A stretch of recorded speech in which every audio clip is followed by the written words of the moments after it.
ولك ابعد عن الجيب ولا خليك زي هيك.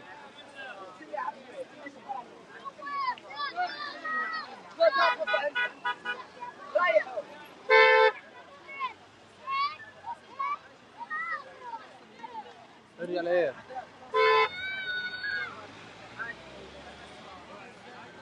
ليش؟ نرى الآن بعض النازحين أمام سيارات شرقة لشرقة اسحب على صدرك على صدرك. أحمد في ناس جايين حاملين معاهم غراب بيت قدام السيارات بالضبط. أيوة النازحين يحملون أغراض شخصية.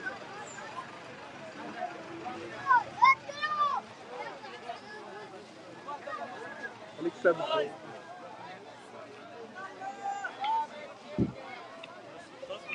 يا أسامة حبيبك.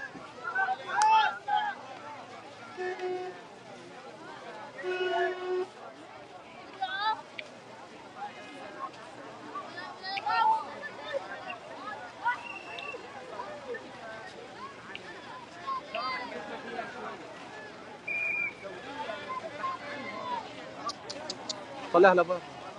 ايوه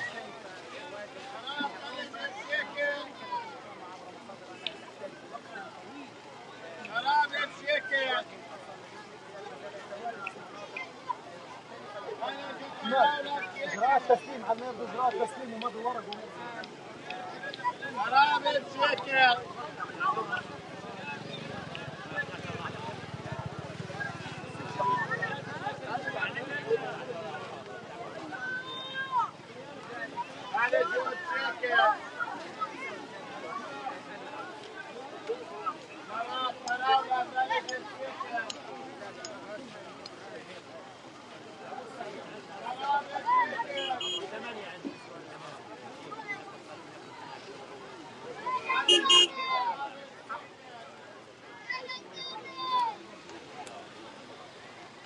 يا اخو شر قبل عكس يا راجل عكس. يعني ايش بتسوي؟ انا اطلع عليك ولا على كاميرتي ولا على ايش؟ الارسال مش انا اللي بدي.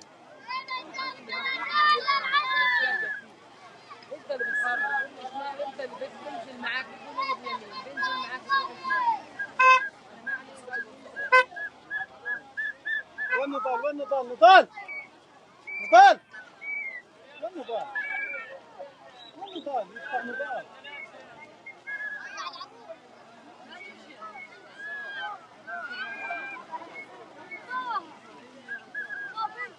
أقول نضال جوا ملاش؟ ممكن.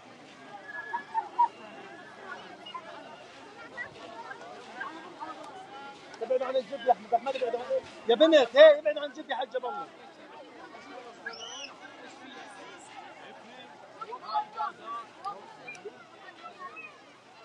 هاي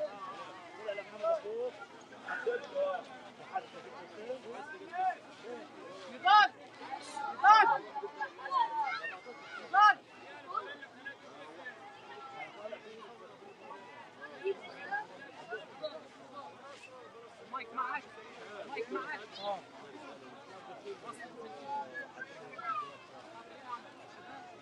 خليكوا على الصورة وأنا بدي أعمل مكالمة.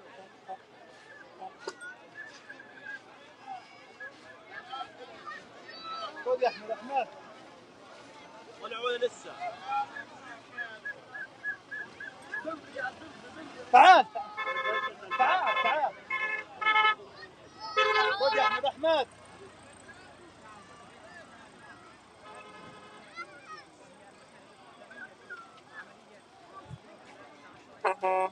وين الشاب تبع توي اللي وقف اللي لابس اللطمه البيت؟ خد جوا خد هلا ساقط فيه. هلا ساقط فيه. مش حد يخش هنا. بدي اخش هنا بخشش اثنين. اذا شفته بقول لك تعال هون. شفت فيه بعد ما ياخذ صورتين في السريع.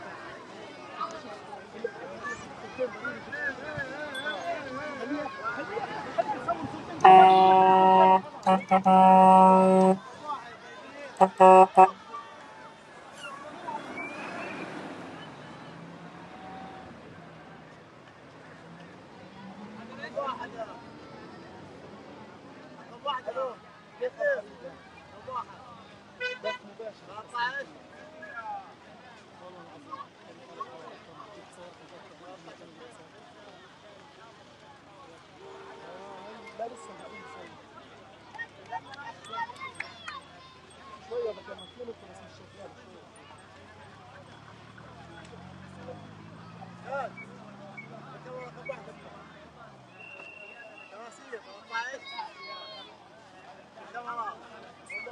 عارف يا عم ما يصور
انزل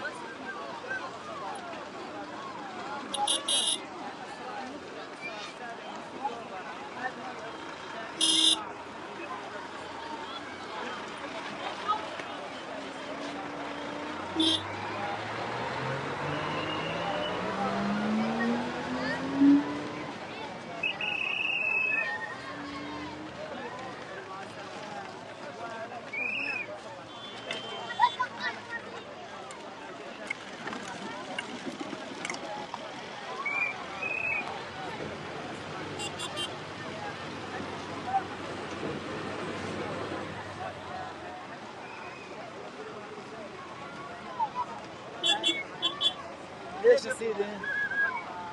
ليش يا ابويا؟ حريقة مو طيبة؟ هي نظام ملص مغشق 2 بدخل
يا معلم هيك ايدك ابعد ايدك عن جد ضخمه. طلعوا انك دير بالك يا احمد حركه. واحد بعيد جوا، دير بالك بعيد جوا مطار. شوف قرب عليهم. احمد مطار بعيد كثير. بعيد دخل جوا؟ اذا بتروح خذ لي جوالي عشان تنزل. خذ جوالي، خايف يطلع وانتوا جوا. لا وقفهم يا شيخ وقفهم. ايه وقفهم. بس روح لحظة الانسحاب.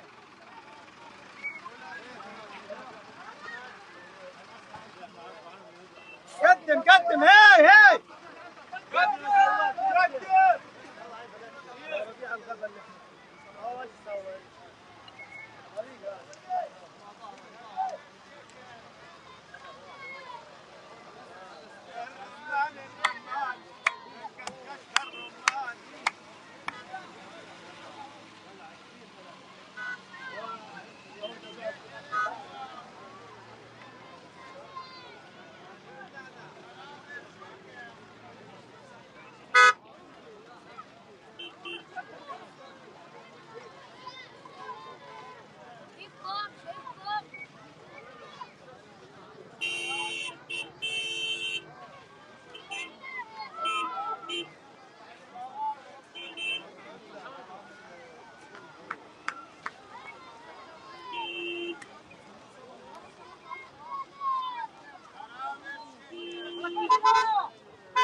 عبود اللايف منيح. شايفين الصورة؟ عبود شايفين الصورة؟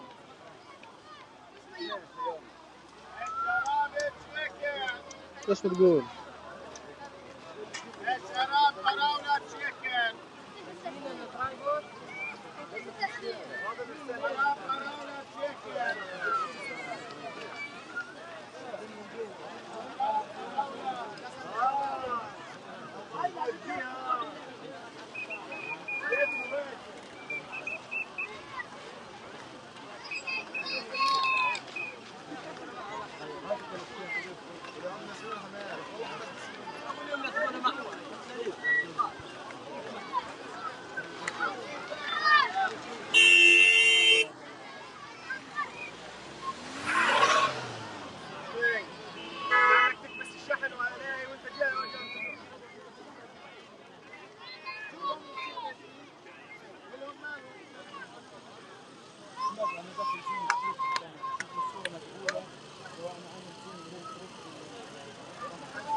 بس الطفل اللايف بس.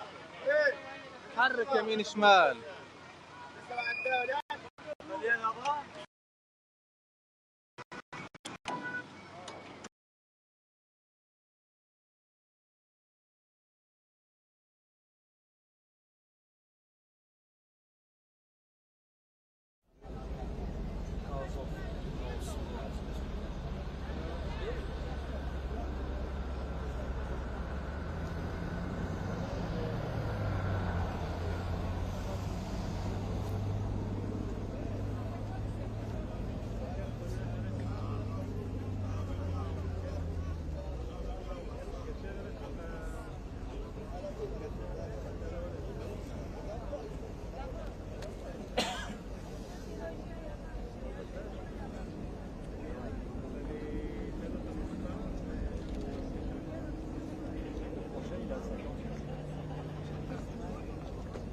C'est en direct.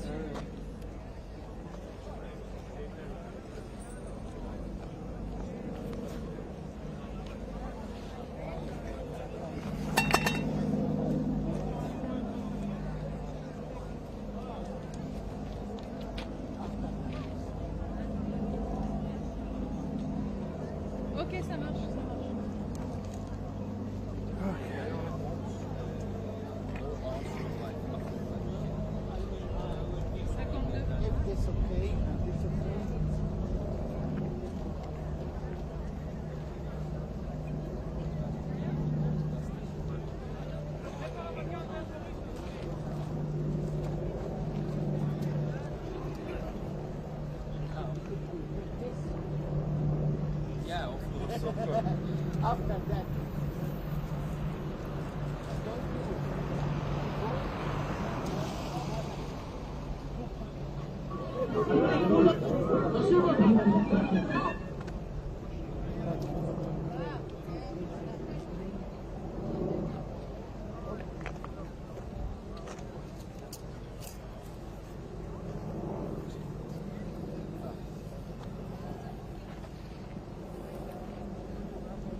Écoute, on peut rester sur les otages là, qui sont dans la base, qu'on filme quoi.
החלפי כיסא נכון שזה רעיון טוב?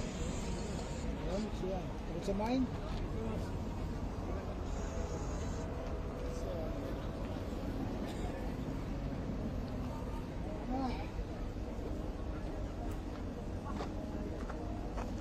Oui, absolument. Alors pour l'instant, à l'intérieur de cette base militaire de Reim, il y a les 7 premiers otages qui ont été libérés, que l'on a vu passer sur cette route ici. Alors chacun de ces 7 otages a pu consulter un médecin. Il y a tout un premier check médical qui est fait sur cette base militaire de Reim. Et ensuite, eh bien, ils peuvent retrouver les membres de leur famille. Alors tous les membres de leur famille ne sont pas conviés, mais les plus proches eh bien, sont venus ce matin. Et c'est là que pour la première fois, eh bien, ils ont pu serrer leur famille dans leurs bras. Une fois eh bien, que ce moment sera passé, ils vont rejoindre les hélicoptères qu'on voit derrière moi.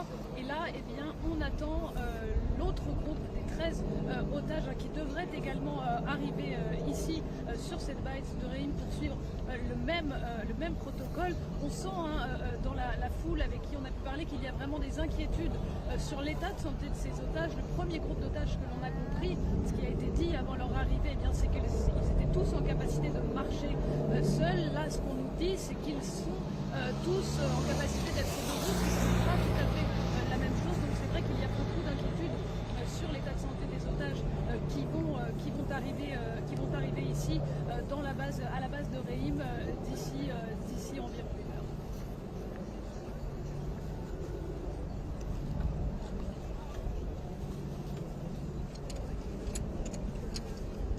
Merci.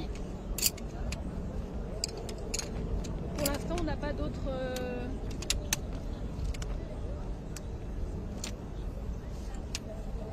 D'accord, ok.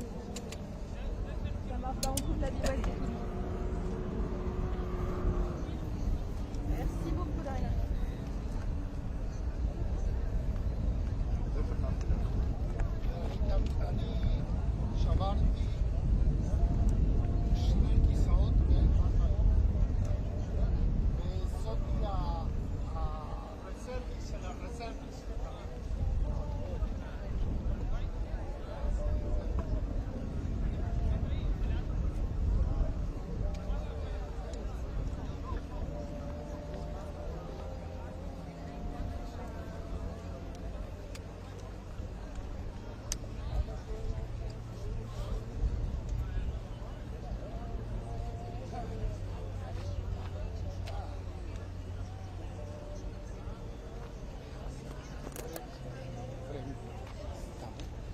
أجل ممحون.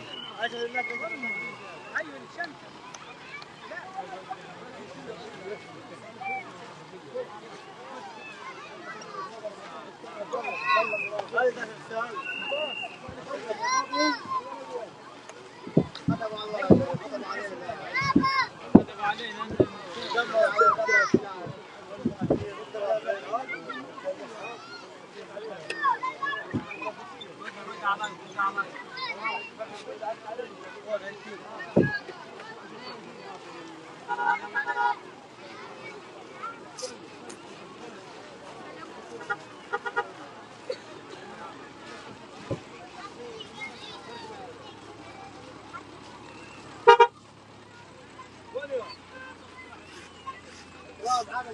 واحد نوبل واحد جاي نوبل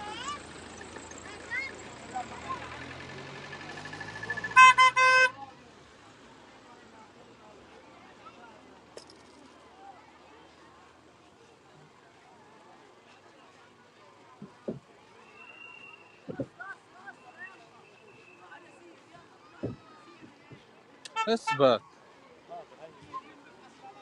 السقف واقف فكر زي جبته هذا اجيب لك اياه جايبه هذا.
مين اللي جابه؟ تكفي وجهه ويقول روح.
تقبلوا.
الجحجوب.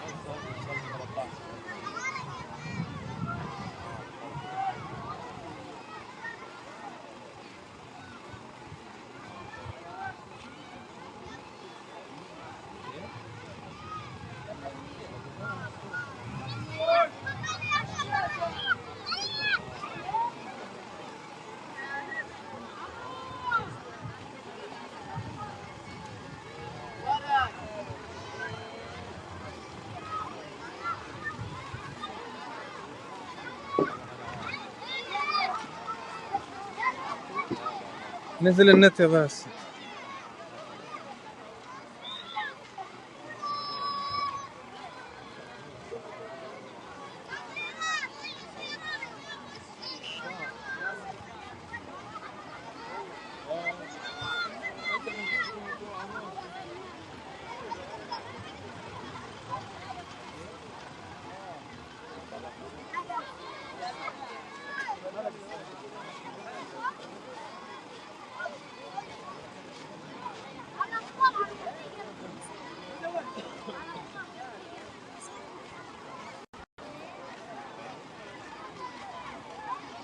نزل يا باشا.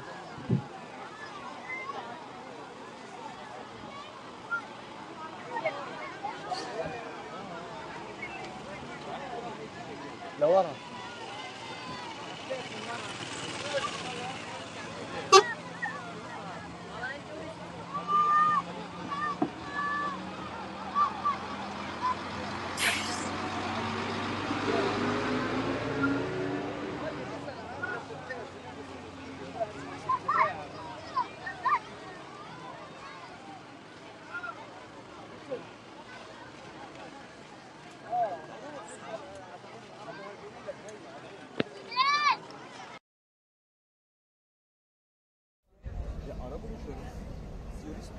Anlaşma kapsamındaki hükümlerini yerine getirmek zorlaması teşvik uygulamaktadır. Ayrıca anlaşmanın tüm maddeleri tamamlanmasını sağlamaktadır. Kahraman esirlerinin aralarında mürekkep kısmı cezalar alanında Gazze şehrindeki halkın kahramanlığı ve direnişin sonucudur. Bu direnişin halkına ve esirlerine verdiği sözlük bir ifadesi ve yeni Nazi zulmüne karşı kırılmayan özgürlük iradesinin somutlaşmasıdır. Netanyahu ve ordusu Kudüs'ün imha ve yok etme savaşında esirlerini zorla kurtaramamış, sonunda direnişin şartlarında boyun eğmek zorunda kalmıştır. Direniş askerlerin esirlerin ancak bir takas anlaşması yoluyla geri dönebileceğini ve imha savaşının sona erdirilmesi gerektiğini vurgulamıştır. Direniş, Netanyahu'nun terörist ordusunun esirlerin yapılanlardan sağlıklı taşılarına rağmen işgal esirlerinin hayatını korumak için tüm çabaları göstermiş, bu esnada esirlerin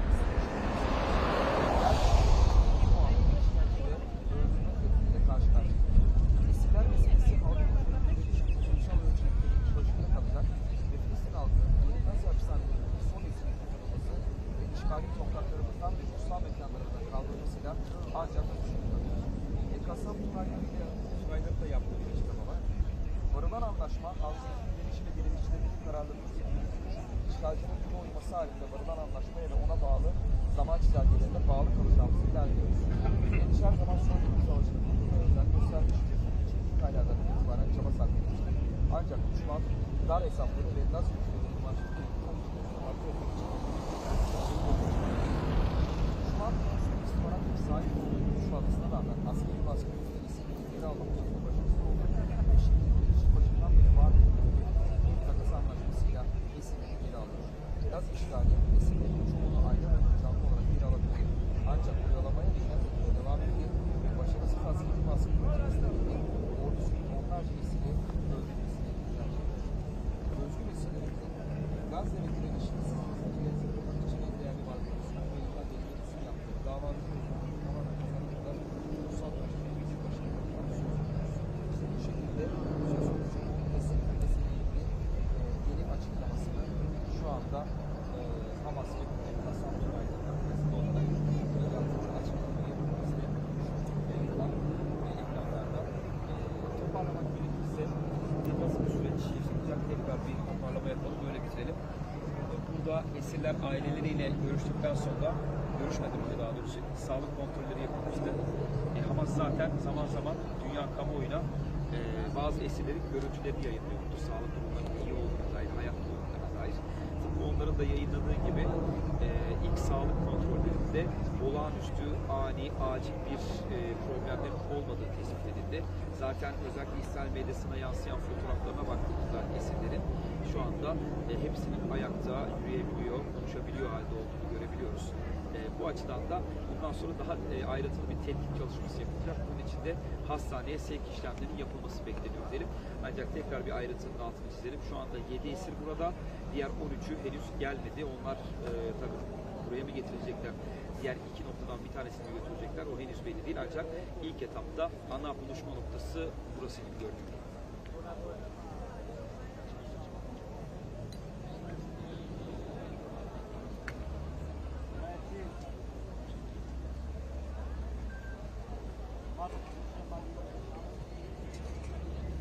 Efendim?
What police station? Oh, you're from Turkey? Freelance. Huh? Freelance. Freelance? Yes. Oh, so like then you give אני בלייב, אני יודע, אני מי אכפת. הולכים להביא את הסל ההליקופטר. Empiezan a llevar los cosos que van a cubrir a secuestrados al primer helicóptero que sale. Están preparando. If you want, okay, can we do an interview? Record? Just do live. You don't do interview? No, I don't. Sorry. Good job, man.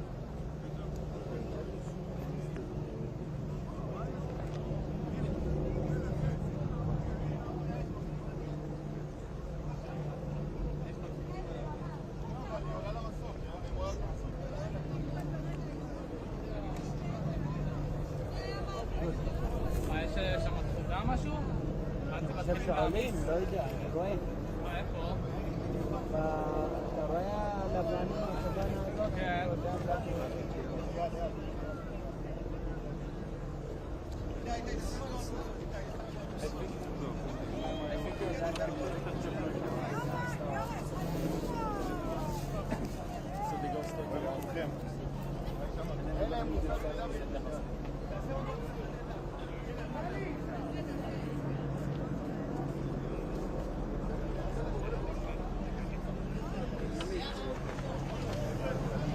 נו באמת. נו באמת. ירון! מה זה כל אלה? כן, כן, זה לא יאומן. הדרך למסוקת יכולה לראות את המפעלים,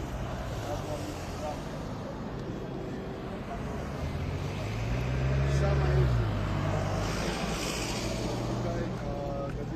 בכל מקרה אנחנו לא נראה כלום, אבל זה נראה.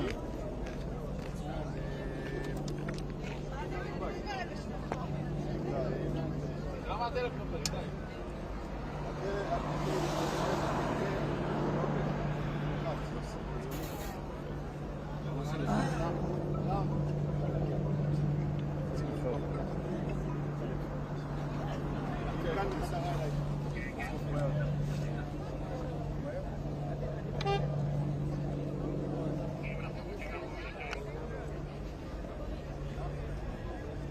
כאן זה מי? מה זה הבנים הלבנים? הבנים הלבנים לא יודע, הם יגיעו עם בנים שחורים. גם לא יודע, אבל עם זה הם יגיעו.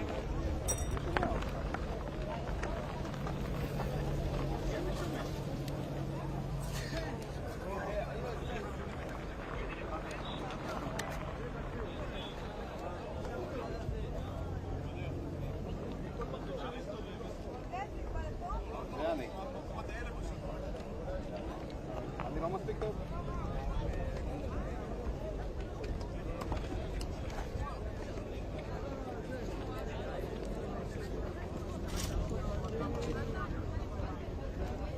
תראה שם ברקע, תראה לסלם אותי.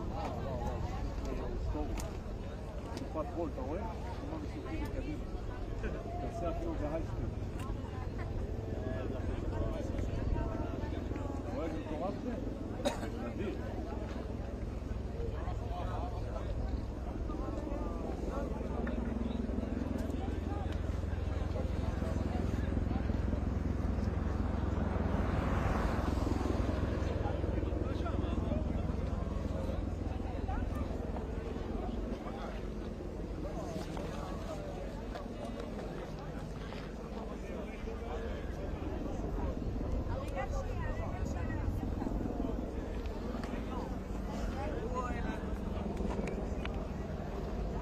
דווקא הכי מוסתר.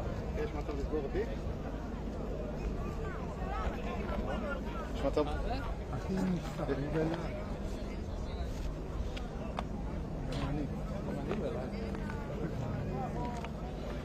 אני כל הזמן הכי מוסתר.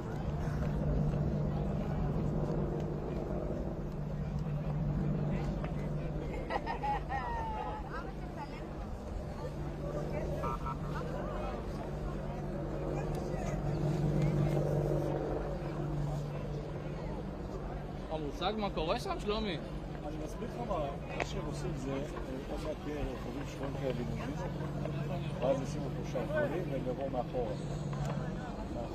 שזה כבר זה שוק שלהם, זה רק.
ممتاز، خليك ثابت صنم.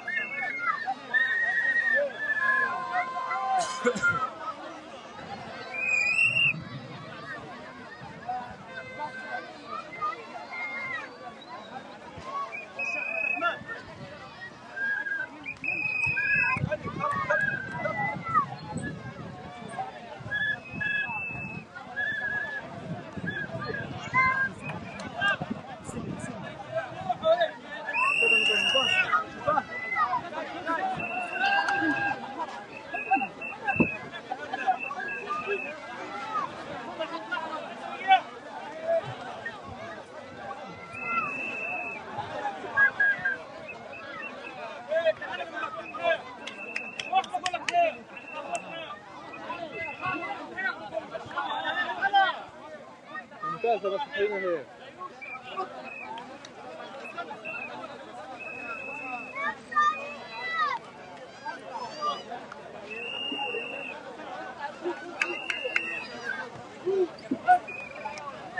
ايه تبوك يا اخو انزل انزل انزل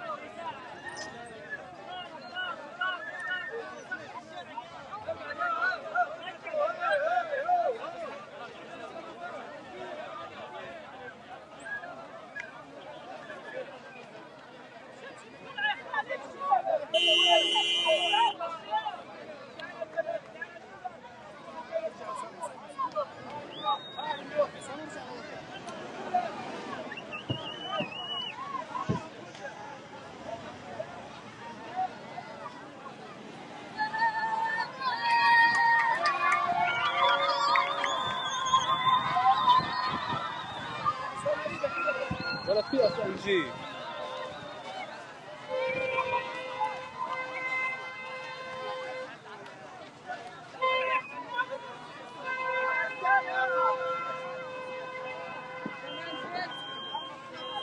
مات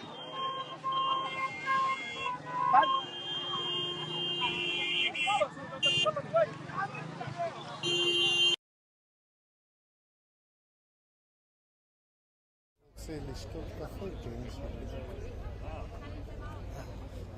אני בבעיה קפה.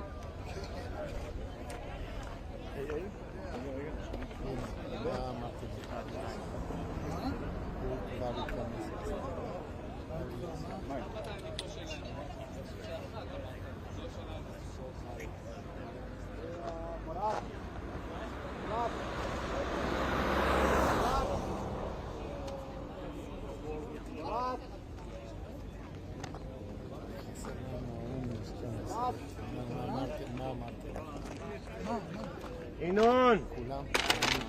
איך אתה מתוק?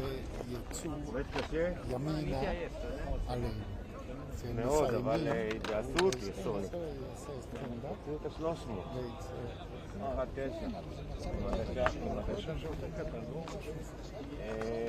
לא, פול פריים, בטח. כן, גם זה פול פריים. זה 1 inch, לא פול פריים. אני שותה. פול פריים, זה 1 inch פול פריים. ההוא זה 3 שבבים.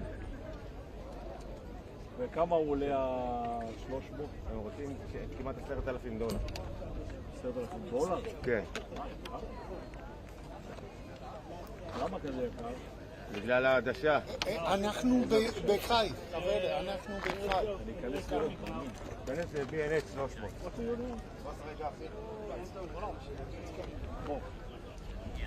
לא מסתכלים אליי, לא חוזרים אליי.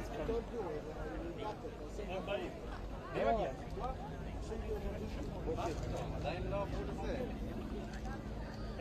מתקשר אליך.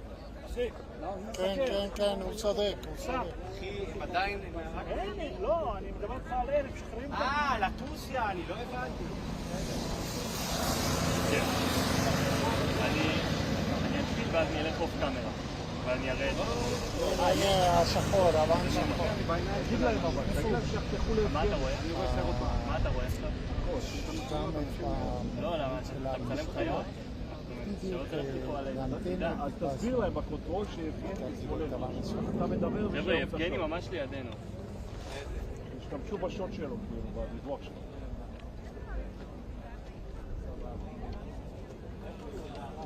וואו, איזה פרם הכי מעניינים והבוצה שלך. אתה משתלב. לא רואים את החלק האמצעי. לא רואים את החלק האמצעי. מצלם עם העננים. יש למישהו הערכה כמה זמן זה ייקח, כמה זה? תכף אני שואל. עוד מעט כבר עולים למסוקים, כבר יש היערכות כאן ליד המסוקים לטיסה לבתי חולים. איפה השרוולים? איפה השרוולים? אם תגידו לי אני אתחבר, תגידו לי רק לזה.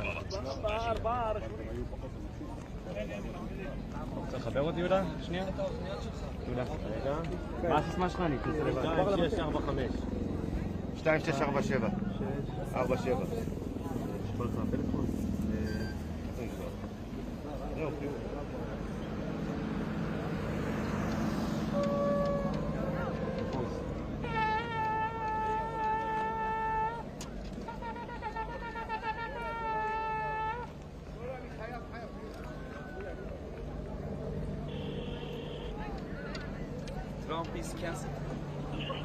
הם יכולים להציג בבקשה את 3?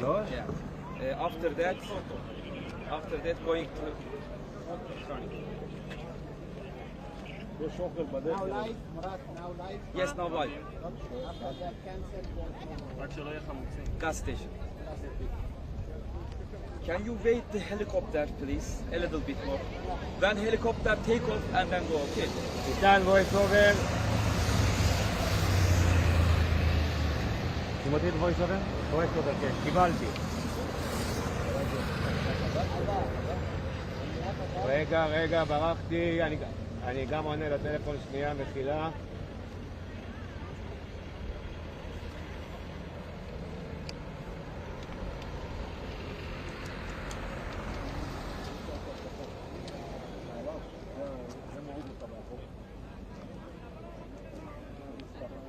בוא נראה אם אתה באוויר. אלינו.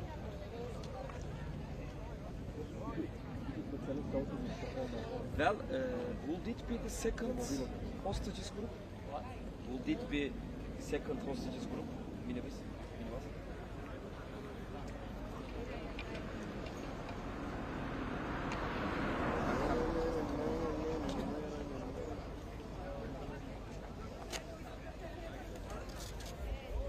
ניתן voice over.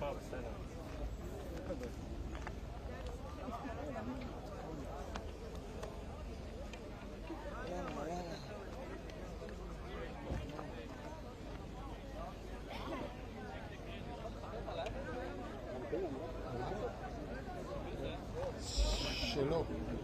לא, אני פה... למה?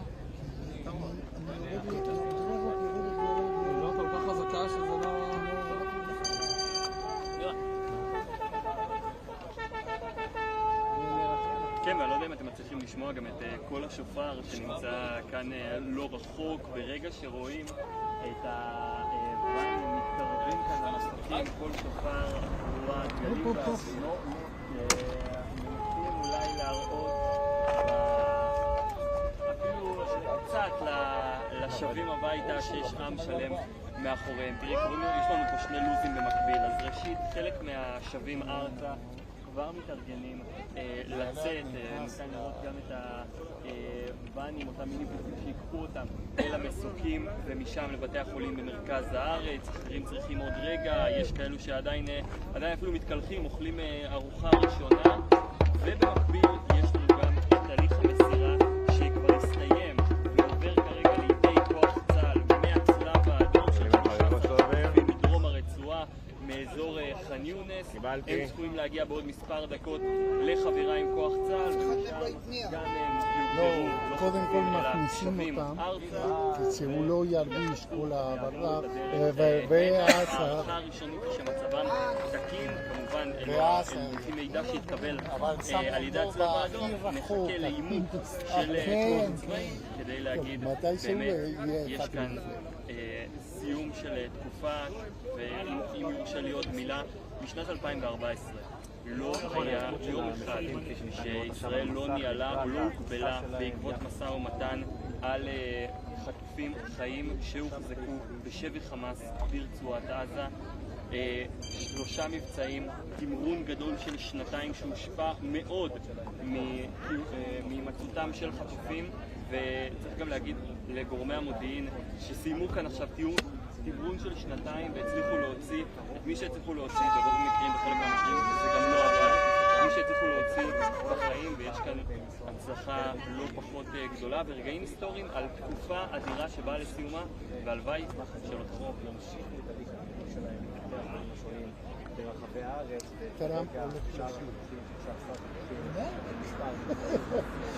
טוב שאנחנו לא בישיבה.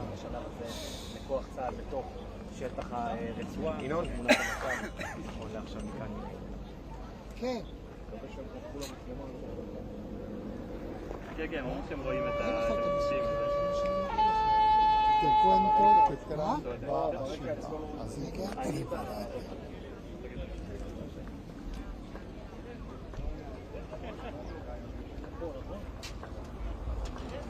זה סוקים.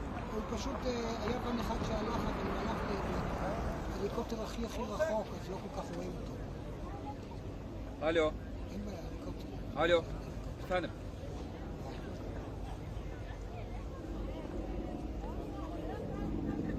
תמם. שימו לב שאתם לא גולשים לכביש. אני באמצע שידור חי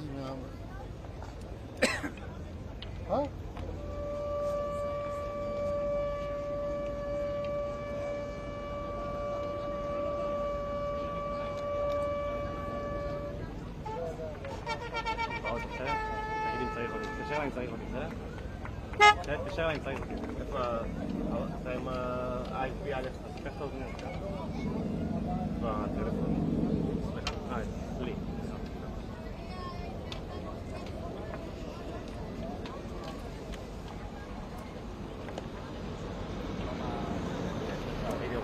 הורידו את השרוולים? לא, עוד לא. כן, אם צריך אותי, כן? טוב. כן, אני יכול. טוב שאנחנו לא בשיטה. שמה? שאנחנו לא בשיטה. כן. לא, זה... שוב, עם הבריאה פלוס קרה.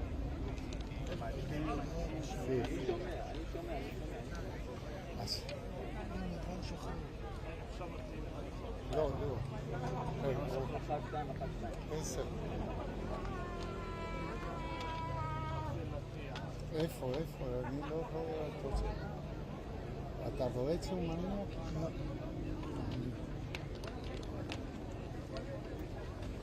צריך להיות אבק אחרי יותר. Il est plus qu'elle est. אני רואה שמורידים את זה.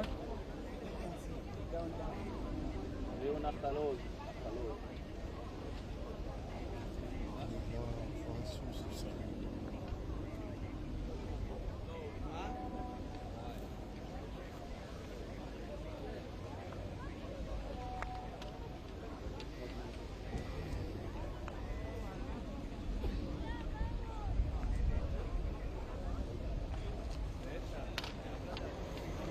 רגע, גמר בכנסת, הוא הולך לשיבה ומשם הולך לישראל?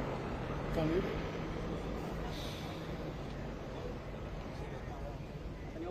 זה עסק שלו כל העסק. איך הוא לא יסתכל? כל העסק. זה חלק הכי קטן לבלגן. מה יש שם בשיבה? וואי וואי.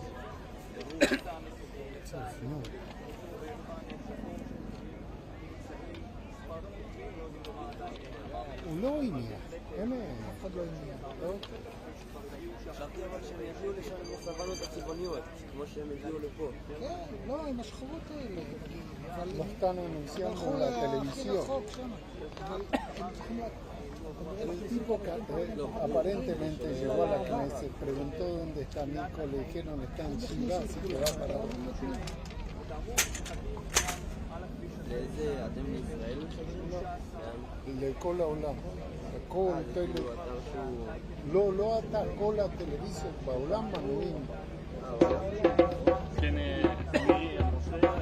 כולל את הטלוויזיות בישראל.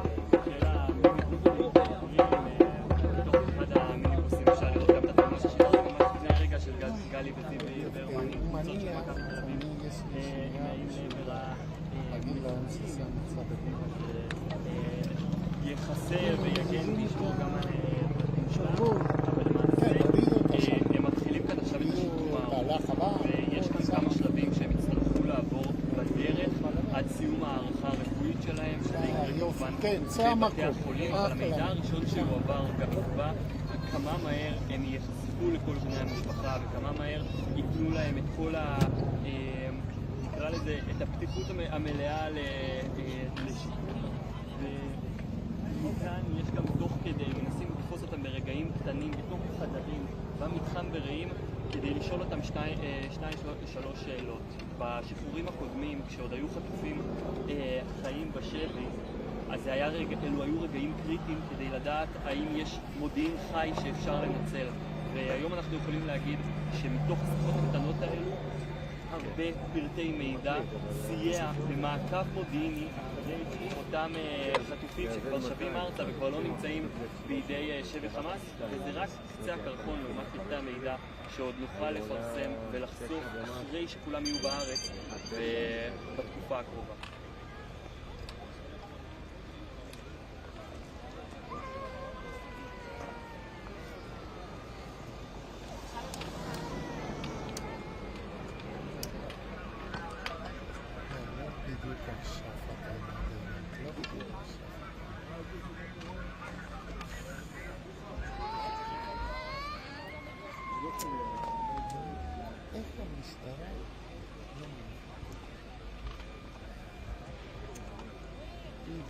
בדיוק על הפריים שלו. תפור הבא.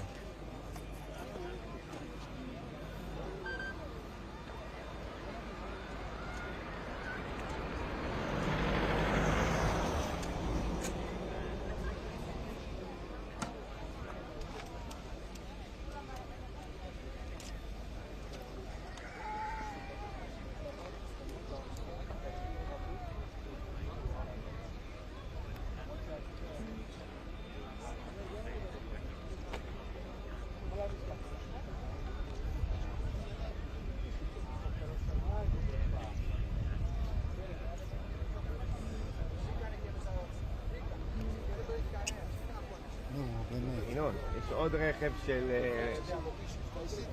עוד רכב משטרה צבאית, עוד משפחה בטח. כן, כל משפחה אבל תהיה במסוף המקום. כן, אני רואה. כבר ידעו שאמרו לי מכולם. זה פונטם זה שהם הולכים ככה עם הגזים. כן, זה גם תמונה.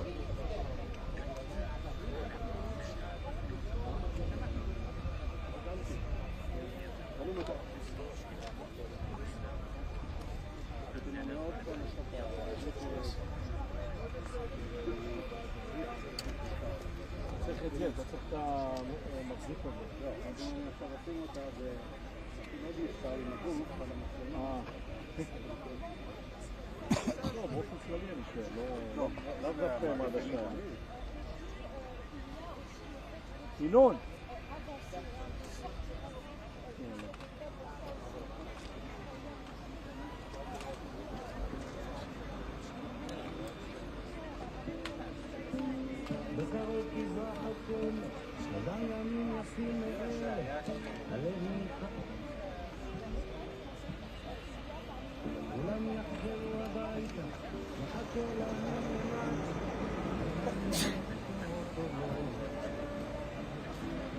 קיבלתי.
בחלוני אני רואה רחוב כמו ואנשים לעבודה יומם הולכים תינוקות של בית רבה שאל כמה כמה הליכי פתאום זה בא ומתבהר ולעצמי אני אומר לא, לא, לא תנצחים אותי לא מנצחים אותי כל כך מהר אחד עם הדגל. לא מנסים כל כך מהר לחלוני אני רואה מטוס ממריא, מטוס דוהר ומתחבר בעננים הרחוקים אני שומע מהרחוב במנגינה המכון שמתגלגל בארץ ובשלטים אבל פתאום זה מתבהר ולעצמי אני אומר לא תנסו אותי לא מנצחים אותי כל כך מהר לא תנסו אותי לא מנצחים אותי כל כך מהר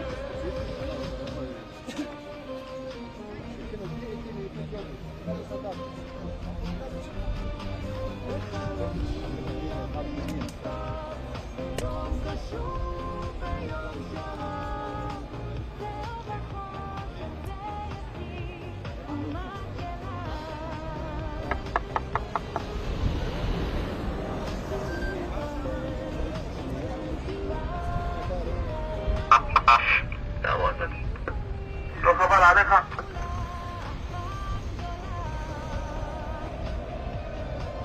אבל פתאום זה מתבהר ולעצמי אני אומר לא תנצחו אותי לא מנצחים אותי כל כך מהר לא תנצחו אותי לא מנצחים אותי כל כך מהר לא תנצחו אותי לא מנצחים אותי כל כך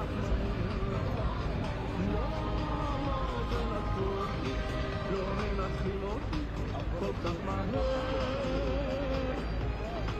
לא מנצחים אותי כל כך מהר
למה?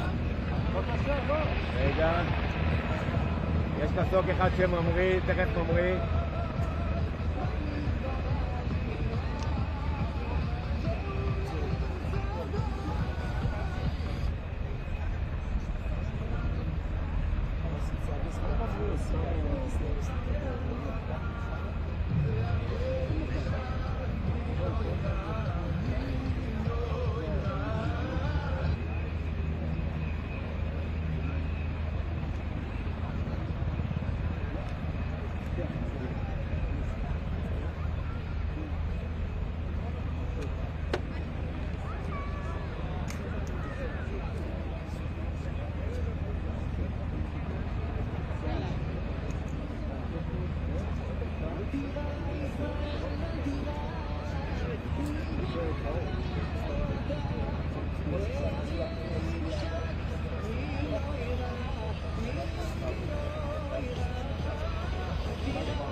מישהו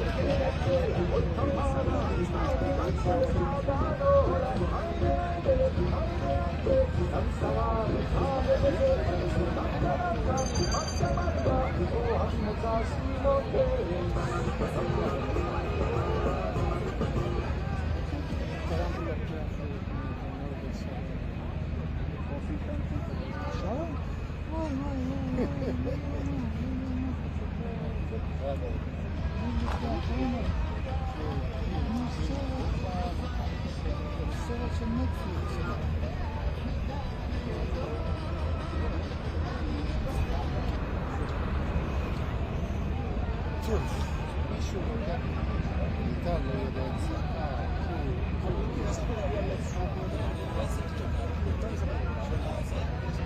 כן, אחד נשים, יורד.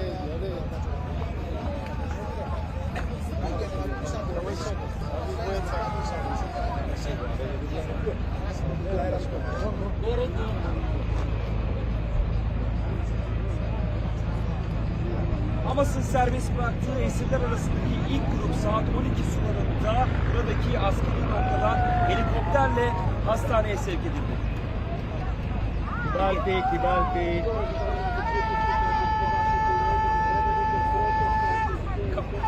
Hurry up.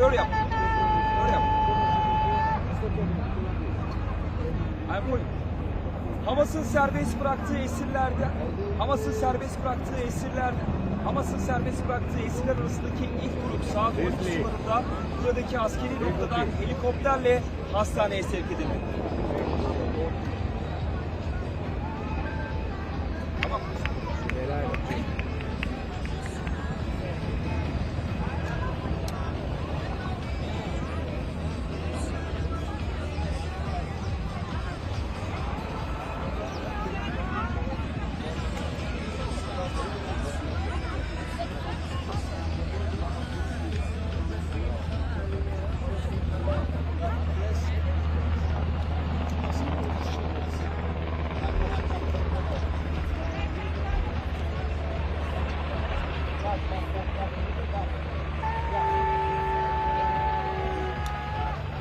Hamas'ın serbest bıraktığı esirler arasındaki ilk grup saat 12 sularında buradaki askeri noktadan helikopterlerle hastaneye sevk edildi.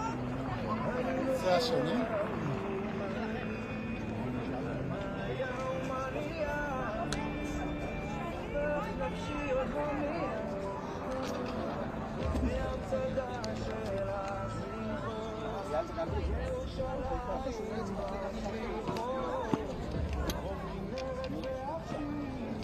שי ישראל פה איתי, אתם מדברים אותו? אפשר לצלצל אליו? בואו, מי שומע?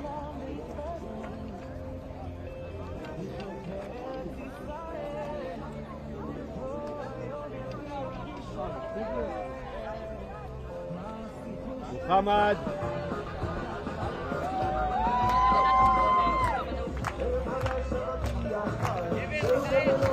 מוחמד, קבל אותי.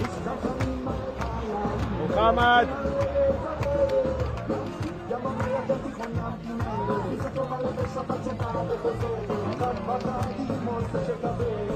מוחמד, אתה רואה את המיניבוס? אולי נראה קצת משפחות.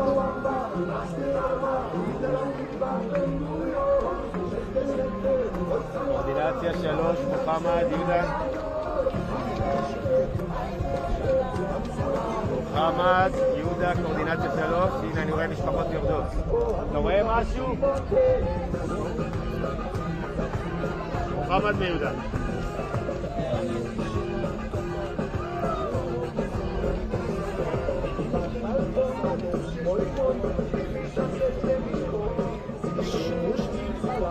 מוחמד מיהודה.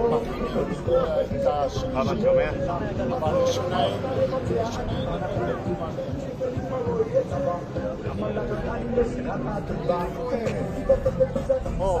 טוב.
כפיר צריך כיסא של שר, לא כולנו מסכים.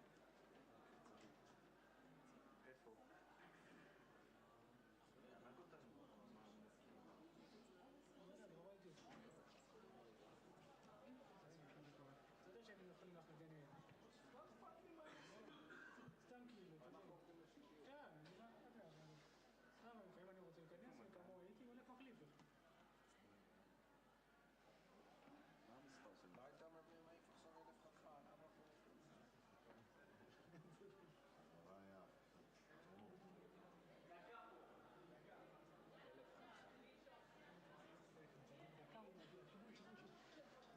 בעיה.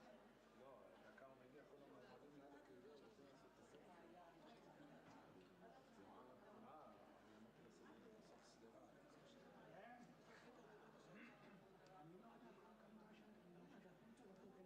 לא, הוא אומר שרק חר, הוא אמר לי, רק איזה 5,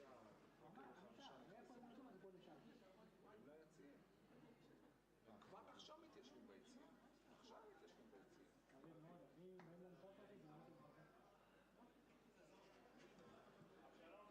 איפה מתן? יש את המספר של מתן, אין שם? כיסא של שר, אבל נכנס! עוד אחד צריך. עוד אחד חסר. איפה מתן הזה עכשיו? איפה היית? אנחנו נחפש כיסא אחר, איפה כל היום? איפה כל היום לא שמתם לו? אפילו אתה מסתירה. כל היום לא שמתם לו.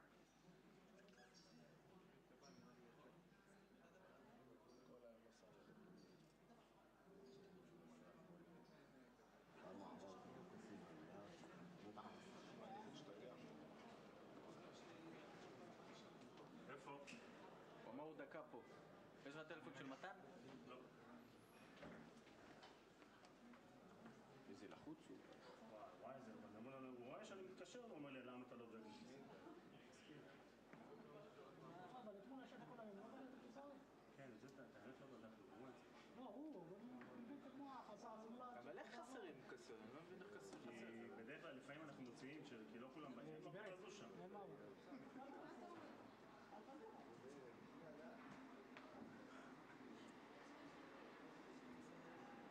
הנה הוא בא. יש פה כיסא? או! אחד שים פה טוב.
יש כמה חבר'ה מהנכסים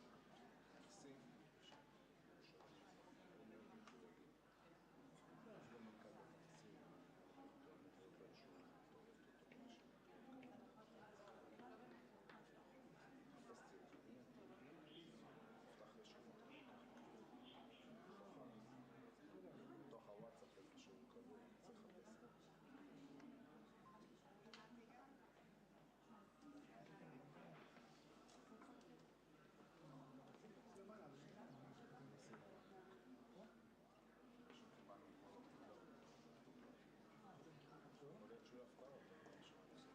אם הוא יעלה למעלה יותר טוב.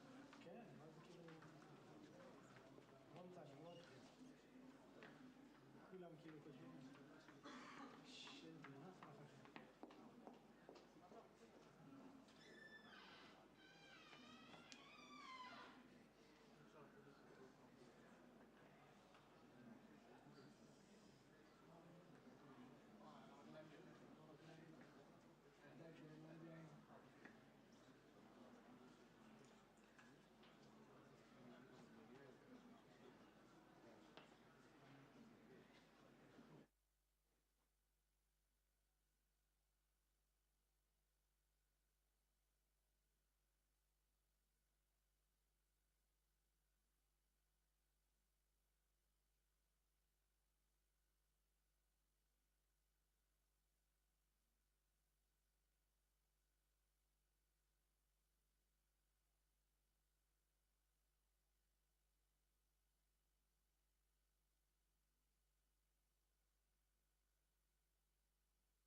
חברי הכנסת והקהל, אנא תפסו את מקומותיכם. אנחנו מתחילים ממש בעוד מספר דקות.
Make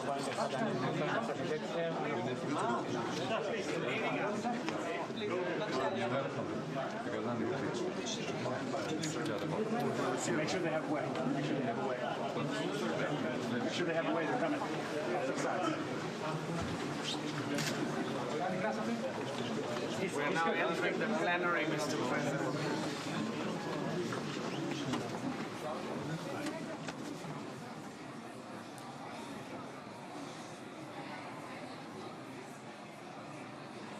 חברי הכנסת והקהל מתבקשים לקום. כבוד הנשיאים, כבוד ראש הממשלה וכבוד יושב ראש הכנסת.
נא לשבת.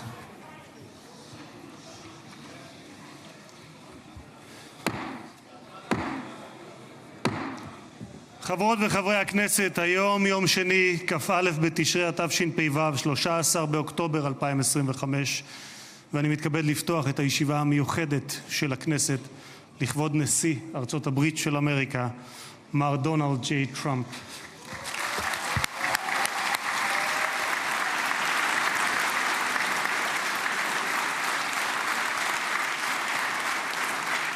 חברות וחברי הכנסת, בטרם נתחיל אני מזכיר שישיבה זו היא ישיבה מיוחדת ולכן לא יהיו בה הפרעות. מי שיפריע יוצא מאולם המליאה ולא יורשה לשוב אליה עד תום הישיבה. לא תהיינה אזהרות. בנוסף, ניתן יהיה למחוא כפיים בישיבה זו כפי שכבר ראיתם. כבוד נשיא המדינה יצחק הרצוג ורעייתו מיכל,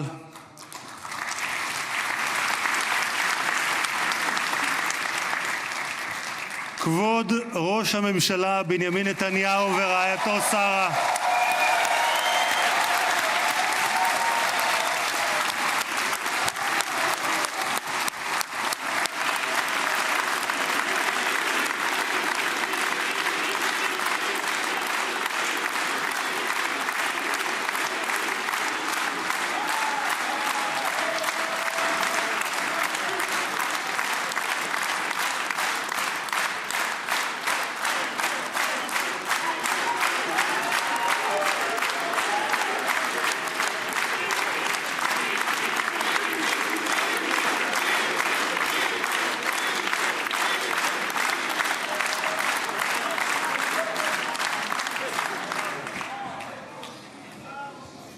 ראש האופוזיציה יאיר לפיד ורעייתו ליהי,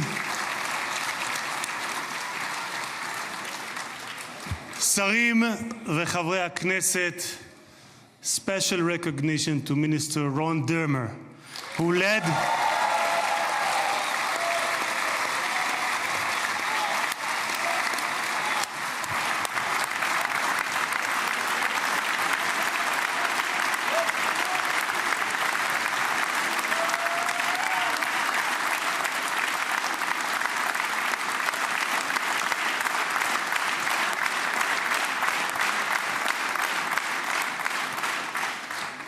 special recognition to Minister Ron Dermer, who led the negotiation team on behalf of Israel. Thank you, Ron.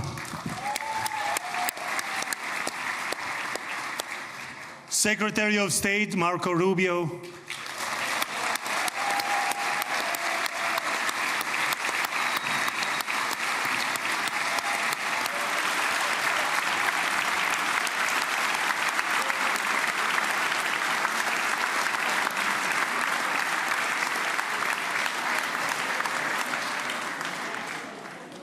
Secretary of War Pete Hegseth,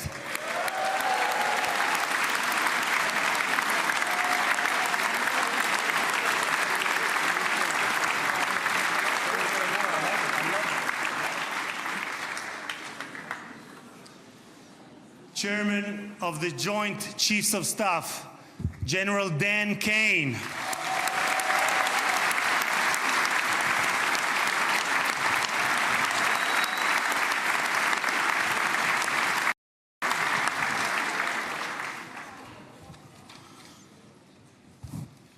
two key players, President Trump's special envoy Steve Witkoff, who is here with his partner Lauren,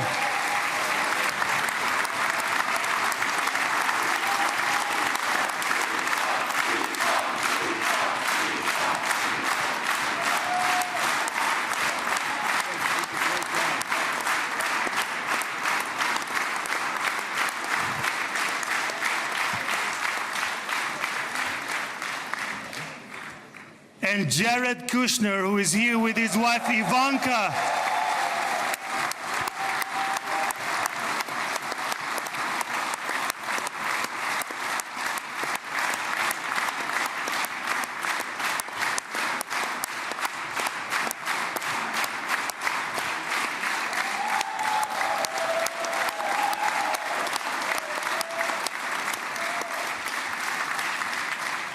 And thank you guys for everything that you have done to bring about this day.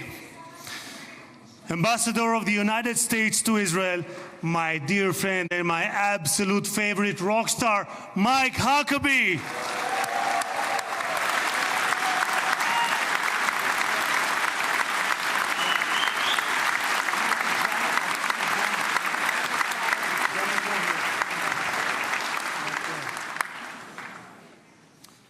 שגריר ישראל בארצות הברית, יחיאל לייטר.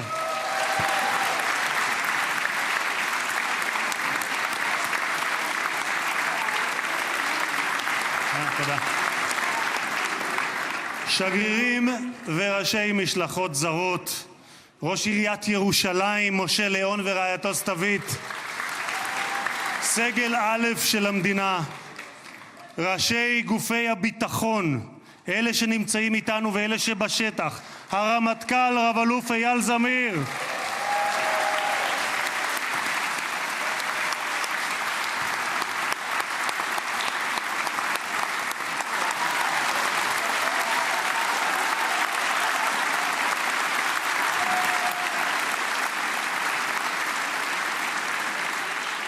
המפכ"ל רב ניצב דניאל לוי,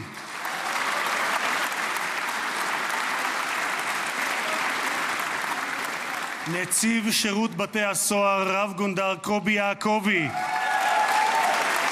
הוא נמצא בשטח, הוא מאלה שנמצאים בשטח, נציב הכבאות וההצלה רב תפסר אייל כספי, ראש המוסד דוד ברנע,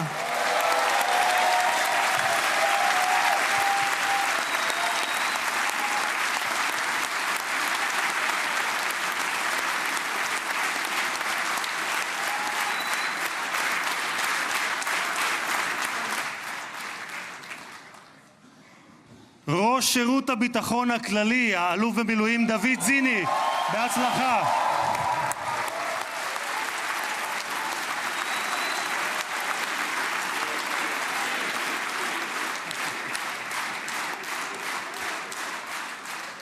ראש מנהלת החטופים גל הירש,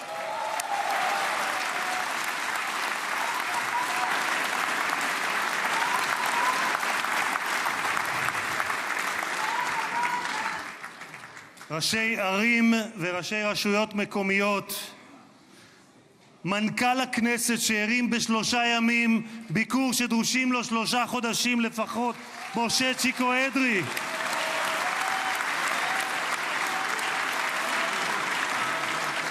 מזכיר הכנסת עורך הדין דן מרזוק, היועצת המשפטית לכנסת עורכת הדין שגית אפיק,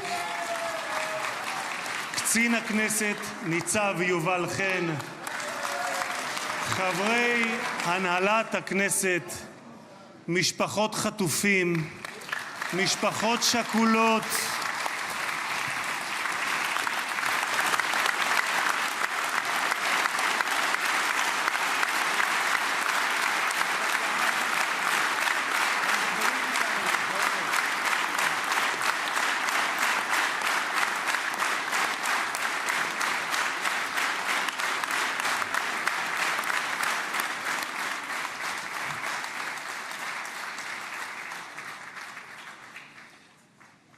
סגל א' של המדינה, מכובדים מהארץ ומהעולם, ואני פותר בזאת את הדוברים הבאים מאזכור כל המכובדים. קהל יקר, אזרחי ישראל, יש לי הכבוד המיוחד לברך יחד איתכם את החבר הטוב ביותר שהיה אי פעם למדינת ישראל בבית הלבן. ברוך הבא לישראל, ברוך הבא לירושלים, ברוך הבא לכנסת, הנשיא דונלד ג'יי טראמפ.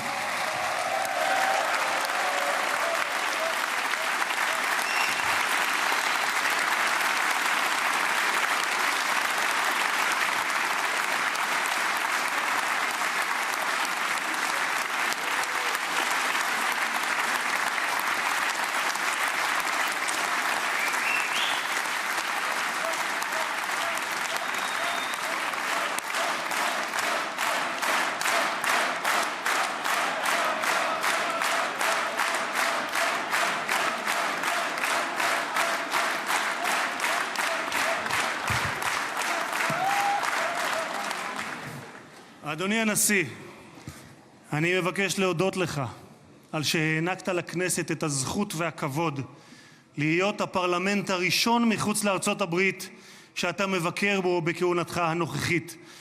במסורת היהודית נהוג לברך ברגעים ייחודיים שכאלה, ברוך שנתן מכבודו לבשר ודם. תודה לך, הנשיא טראמפ.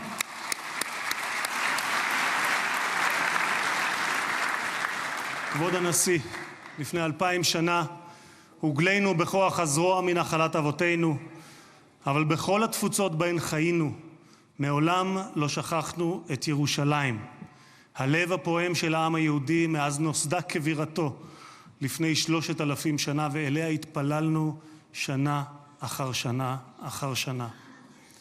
ולפני 7 שנים היית אתה, הנשיא טראמפ, שבשם ארצות הברית של אמריקה הכרת בריבונות הישראלית על ירושלים.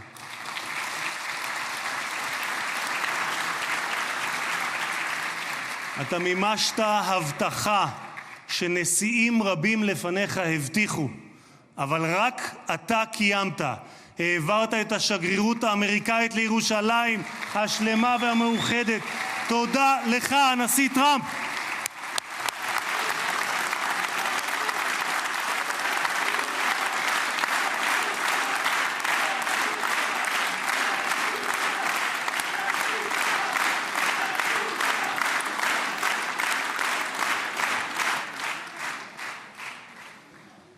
משחר הקמתה נאלצה מדינת ישראל להילחם, אך תמיד הושיטה את ידה לשלום.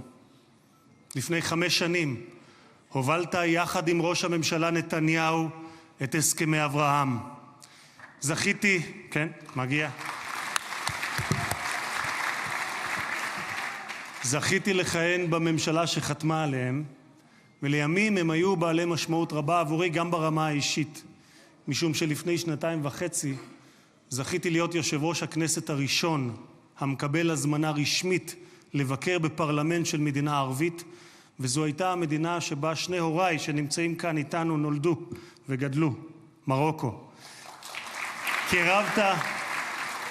קרבת בין ישראל לבין 4 מדינות ערביות בהסכם שבבסיסו שלום תמורת שלום. תודה לך, הנשיא טראמפ.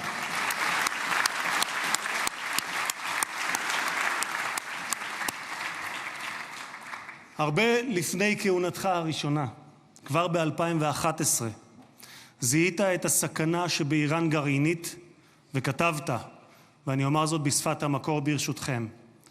Iran's quest of nuclear weapons is a major threat to our nation's national security interests. We can't allow Iran to go nuclear. איום על ארצות הברית משמעו איום על העולם החופשי כולו. את עמדתך העקבית ששמה את אמריקה ראשונה, America first, אך לא לבדה, but not America alone, הבאת עמך לבית הלבן בשתי כהונותיך.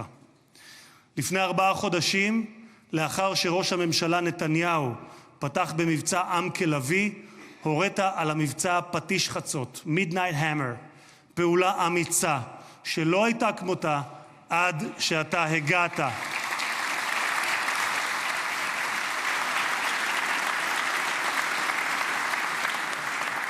בכך, אדוני הנשיא, מנעתם שואה גרעינית שאיראן ביקשה להמיט עלינו ועל העולם, מדינה שבפרלמנט שלה נבחרי הציבור זועקים מוות לאמריקה, מוות לישראל. והיום אנו יכולים לומר למשטר האייתולות באיראן, לא יהיה נשק גרעיני. תודה לך, הנשיא טראמפ.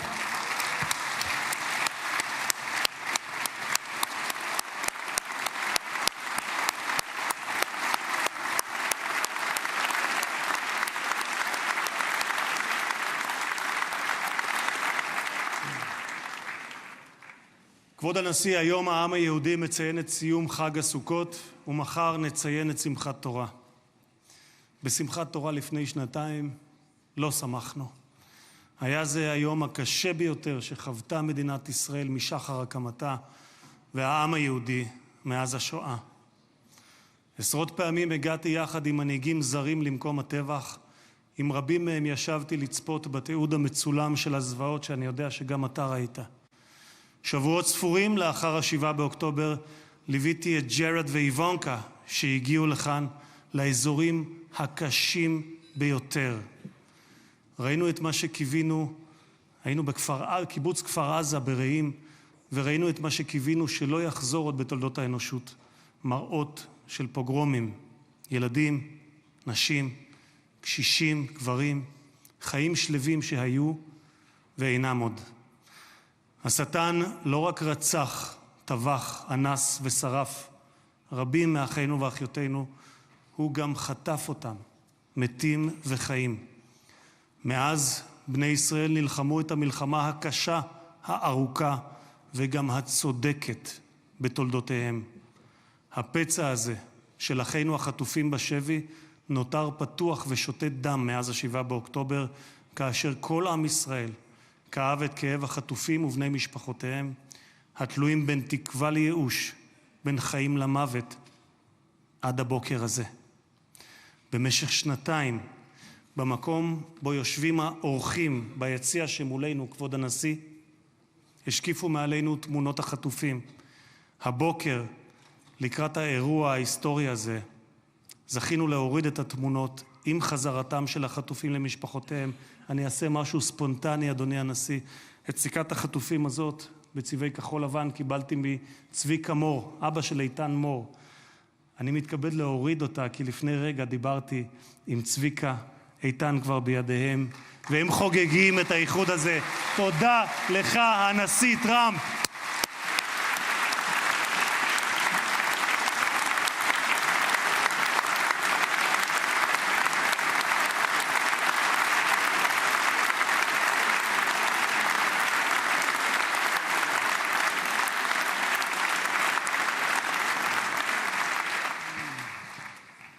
Mr. President, you stand before the people of Israel not as another American president, but as a giant of Jewish history, one for whom we must look back 2.5 millennia into the mists of time to find a parallel, Cyrus the Great. You, President Donald J. Trump, are a colossus who will be enshrined in the pantheon of history. Thousands of years from now, Mr. President, the Jewish people will remember you. We are a nation that remembers.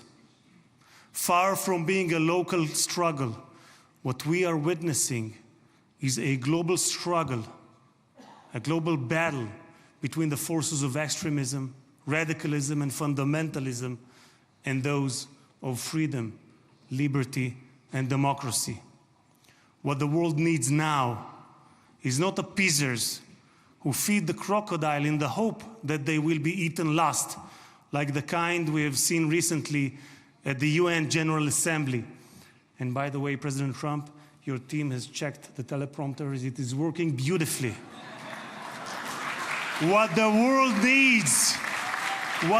needs now are more leaders who are brave, resolute, strong, and bold. The world needs more Trumps.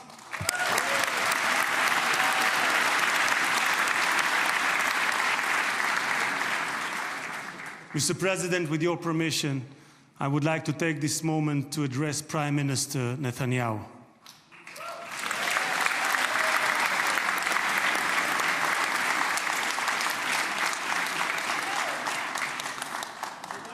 ראש הממשלה, עמדת בכל שנות כהונתך, אבל בפרט בשנתיים האחרונות מול לחצים אדירים. סטיב ויטקוף, שליחו המיוחד של הנשיא טראמפ, שלחם יחד איתך בשוחות על החזרת החטופים, אמר עליך, העבודה הקשה באמת הייתה של ראש הממשלה. הוא זה שהיה צריך לקבל החלטות קשות, עד כמה להיות קשוחים מול חמאס ומתי לגלות גמישות. היו רגעים שחשבתי, כך אומר ויטקוף, שעליכם להתגמש יותר, אבל האמת היא שכעת, במבט לאחור, אני חושב שלא היינו מגיעים לנקודה הזו אם ראש הממשלה נתניהו לא היה פועל כפי שפעל.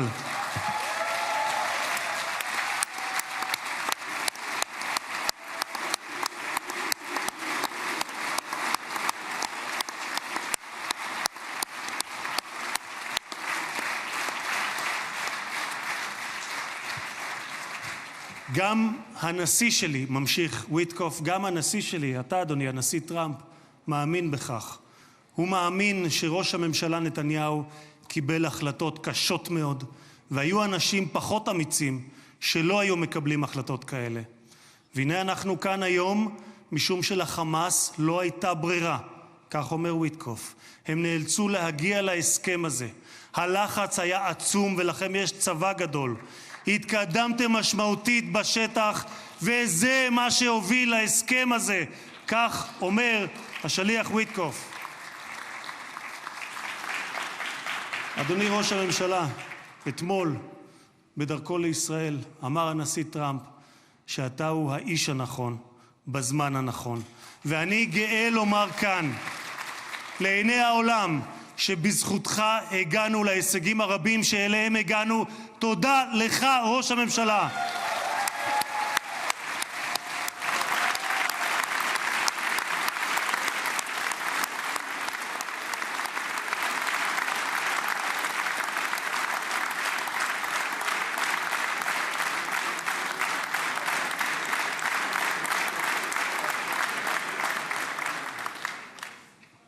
ביום הזה נודה מלב האומה וממעמקי הנפש הלאומית לחיילי צה"ל האמיצים,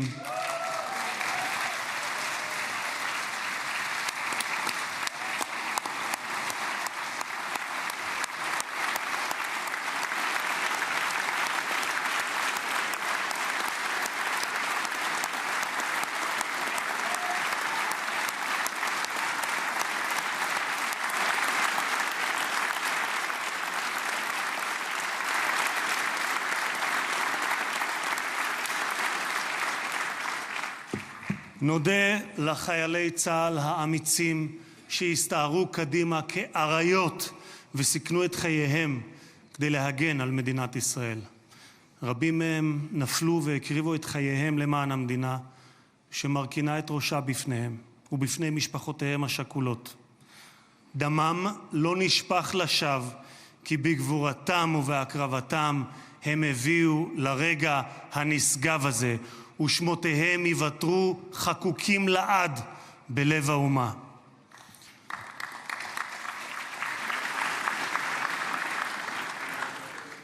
President Trump, you are the president of peace. There was not a single person on this planet who did more than you to advance peace. No one even came close. Your election to the presidency marked a turning point, not only for the United States, but for the entire world. Through your strength of character and unwavering resolve, you brought an end to bloody conflicts in no fewer than 8 regions across the globe. In less than 9 months, you became one of the most consequential presidents in history. You saved countless lives that would have been lost without your leadership. And as our sages teach, whoever saves one life, it is as though he has saved an entire world. You have proven that true peace is achieved through strength, and that only those who are prepared to use force in the present can prevent the need to use it in the future. Mr.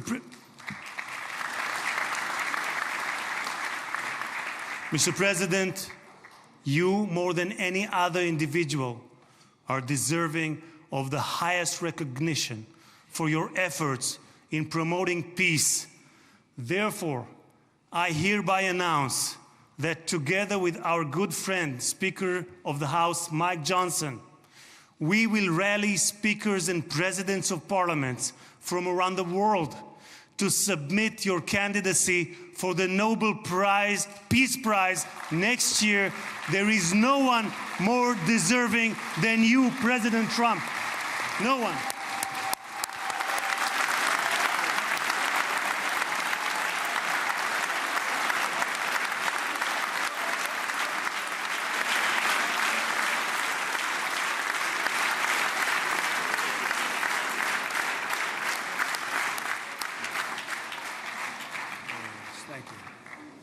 אדוני הנשיא, אנחנו ניצבים בפני ההיסטוריה ברגע נשגב שיחקק לדורות. זה יום מאוד מרגש לאזרחי ישראל, יום שכולנו ייחלנו לו. בספר ירמיהו משיב השם לרחל המבכה את בניה. מנעי קולך מבכי ועינייך מדמעה, כי יש שכר לפעולתך, נאום אדוני, ושבו מארץ אויב. ויש תקווה לאחריתך, נאום אדוני, ושבו בנים לגבולם.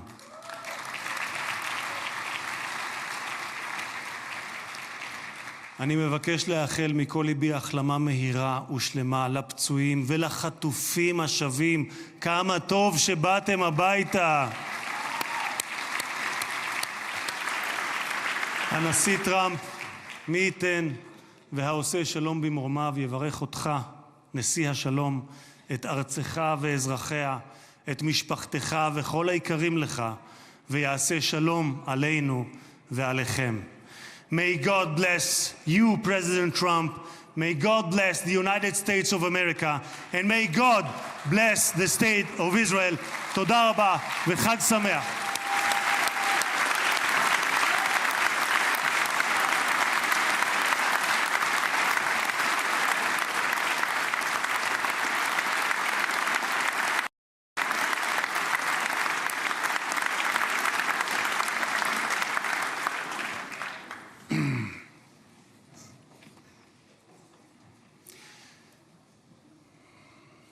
אני מתכבד להזמין כעת את ראש הממשלה, חבר הכנסת בנימין נתניהו, לשאת דברים.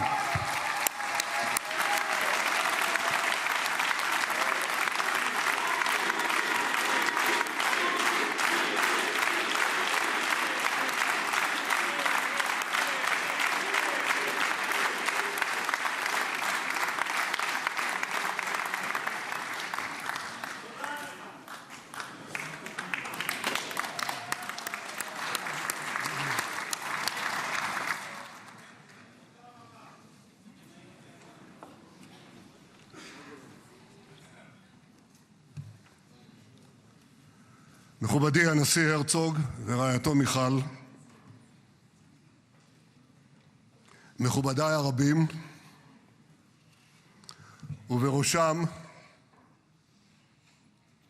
ידידנו הגדול, נשיא ארצות הברית, הנשיא דונלד ג'יי טראמפ.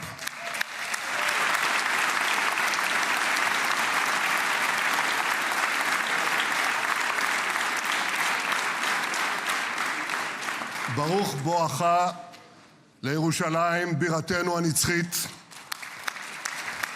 ברוך בואך לישראל ביום המרגש הזה שיחקק בתולדות עמנו.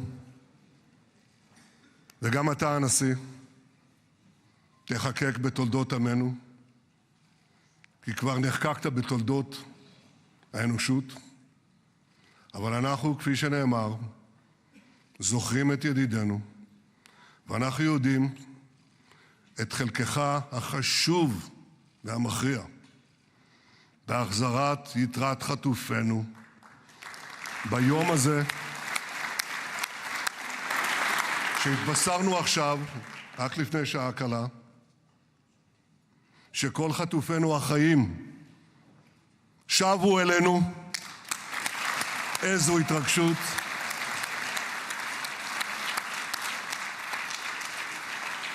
כמה חיכינו לרגע הזה, ואנחנו מחויבים להחזיר את כולם. ואני רוצה להודות לך באופן אישי ובשם האומה כולה. תודה לך, הנשיא טראמפ. תודה לך.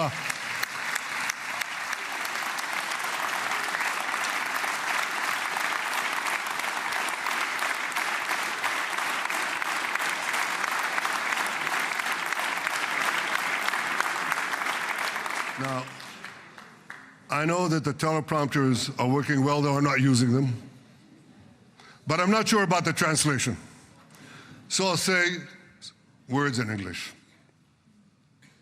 President Trump, the Knesset welcomes you and your distinguished delegation to Jerusalem, our eternal capital. This is your first visit to Israel since you recognize Jerusalem as our capital and moved the embassy here. Thank you, President Trump, for that.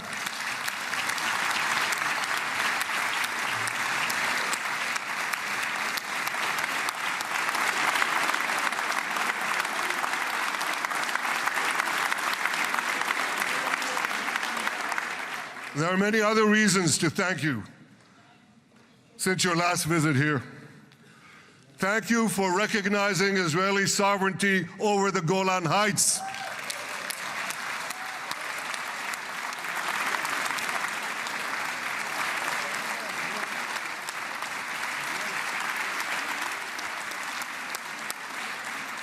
Thank you for standing up to the lies against Israel in the United Nations.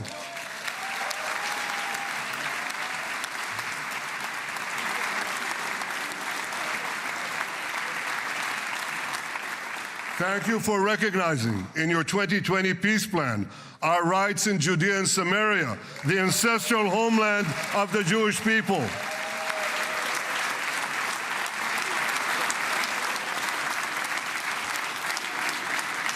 Thank you for brokering the historic Abraham Accords. Abraham, Eskhemei Avraham.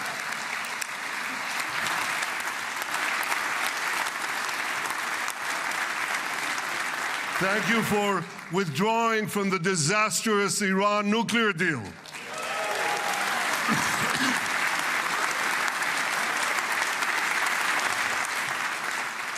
Thank you for supporting Operation Rising Lion and for your bold decision to launch Operation Midnight Hammer.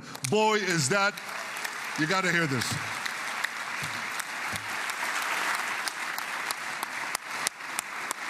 This is the most fitting name ever named for a military operation, because a little after midnight, you really hammered them.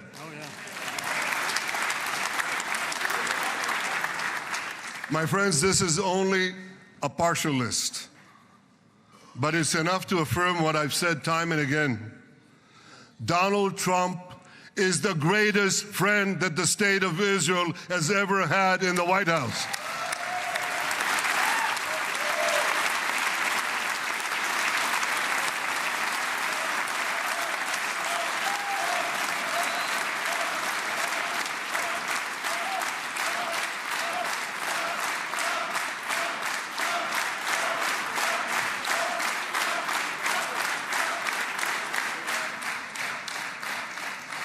No American president has ever done more for Israel. And as I said in Washington, it ain't even close. It's really not a match. Mr. President, today we welcome you here to thank you for your pivotal leadership in putting forward a proposal that got the backing of almost the entire world. A proposal that brings all our hostages home.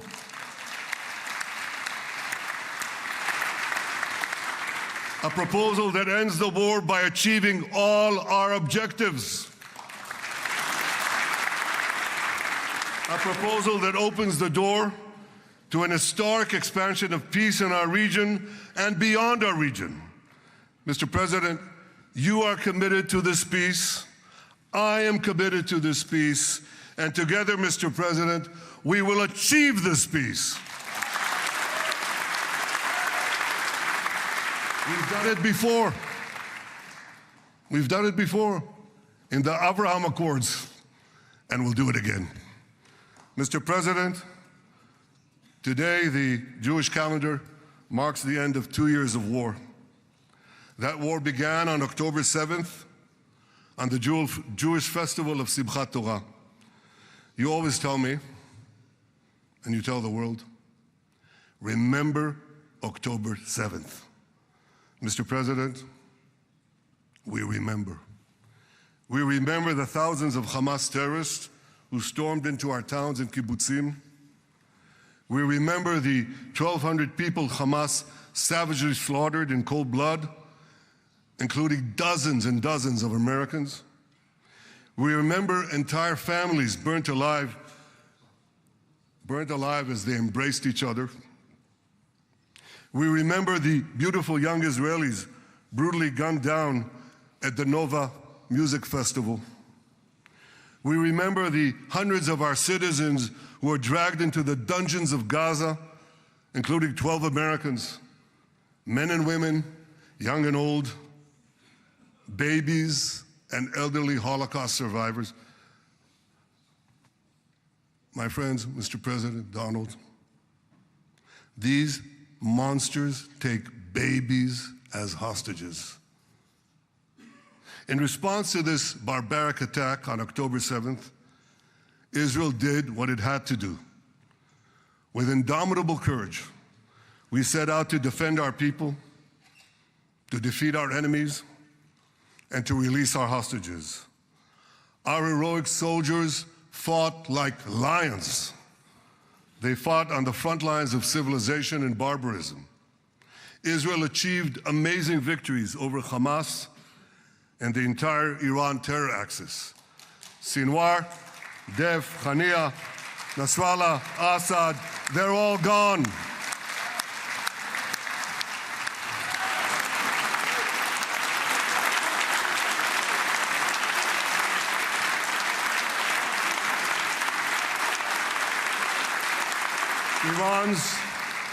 Iran's nuclear weapons and ballistic missile program, with your enormous help, Mr. President, rolled back. Half the Houthi leadership wiped out.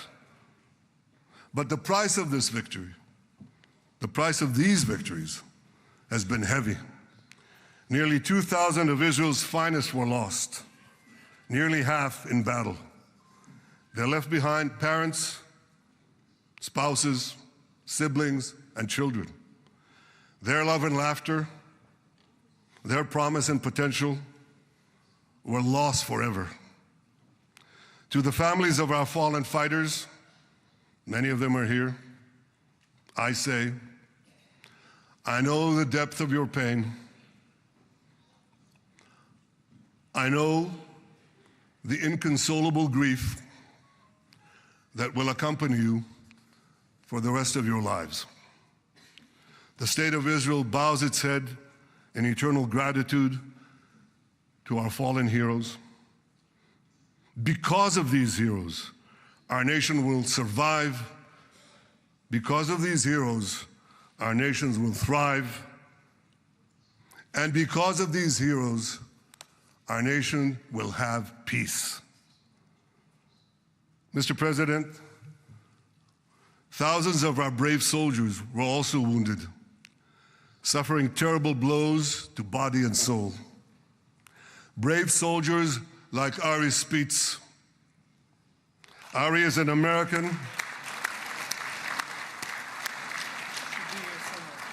Ari is an American Israeli who was injured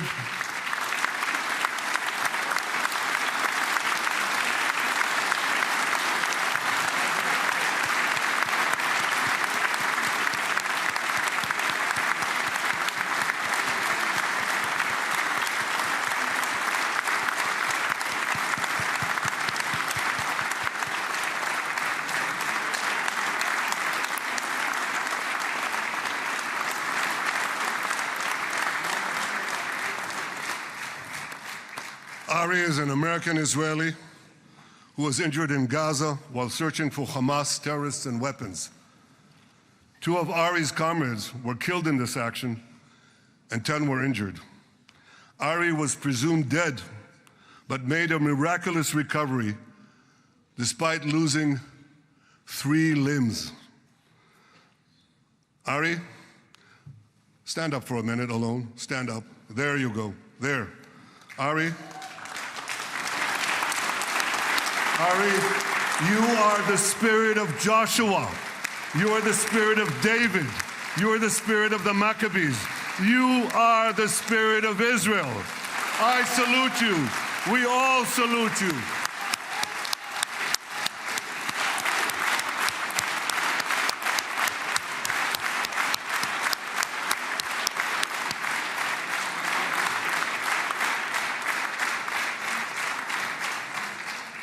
Sabine Tassa of Kibbutz Netiv HaAsara is watching us today from the Israeli consulate in Los Angeles.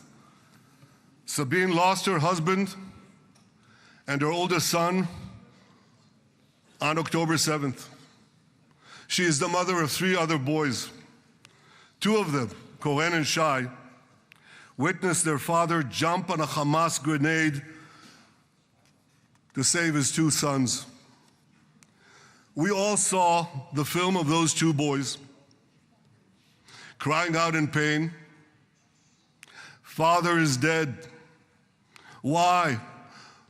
Why did God save me?" Mr. President, my friend Donald, I've seen some very tough things in my life, but I couldn't bring myself to watch those boys suffering again. So I didn't see this film except once. Yet Sabine, their mother, has had the strength and fortitude to show this film across the world. And my wife Sarah and I asked her, "Sabine, how do you do it? Why do you do it?" And she answered, "I do it to show the entire world the monsters Israel is fighting and the justice of our cause." This is what she's doing once again in Los Angeles. Sabine, you can hear me now, so I want to tell you on behalf of all of us, you embody the spirit of our biblical heroines, Deborah, Ruth, and Esther. You too are the spirit of Israel, and we all salute you.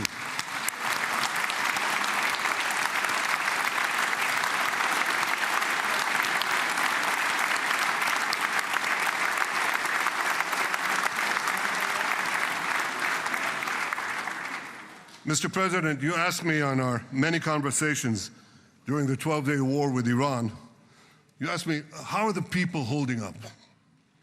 And I said to you, our people are strong. Israelis are a nation of lions with unlimited resolve to defend our country and secure our future. The people give strength to our soldiers, and the people give strength to me and to my colleagues. The Jewish people have risen from the ashes time and again, but when we formed the State of Israel and the Army of Israel, we pledged never again would be defenseless against our enemies. And that resolute strength not only assures our survival, it assures our future, it assures peace. We have paid a high price for this war, but our enemies now understand just how powerful and just how determined Israel is. They understand that attacking Israel on October 7th was a catastrophic mistake. They understand that Israel is strong and that Israel is here to stay. And this, Mr. President, is the indispensable foundation of peace. Peace through strength. Ladies and gentlemen, this is a momentous day, a day of great joy as the remaining hostages come home. My wife Sarah and I have met with the hostage families many times. There were no words to describe their agony, only tears of bottomless sorrow and unimaginable pain. At the beginning of the war, I promised to bring all the hostages home. Today, with the indispensable help, the determined and focused help, the unremitting help of President Trump and his team, and with the incredible sacrifice and courage of the soldiers of Israel, we are fulfilling that promise.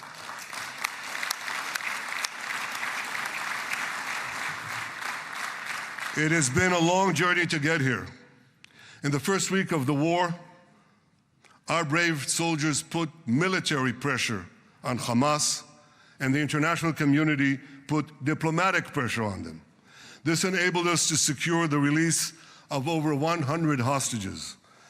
In heroic rescue attempts behind enemy lines, Israel's special forces rescued 8 live hostages and brought back the remains of dozens more. But as time went on, we all know what happened. The diplomatic pressure was turned on its head. More and more governments bought into Hamas's false propaganda. More and more governments succumbed to anti-Semitic mobs in their own countries. They just turned on Israel. They called for us to surrender to Hamas demands, just leave Gaza immediately, they said, end the war without committing to disarm Hamas, without committing to demilitarize Gaza. Had Israel succumbed to those demands, not only would Sinwar, Nasrallah, Assad, and Iran's missile and nuclear program remain intact. Not only that, because in no time, the Hamas killers would be back on the border fence, ready to repeat the horrors of October 7th again and again, as they vowed to do. But just at that point of maximum pressure on Israel, a man named Donald J. Trump was elected President of the United States.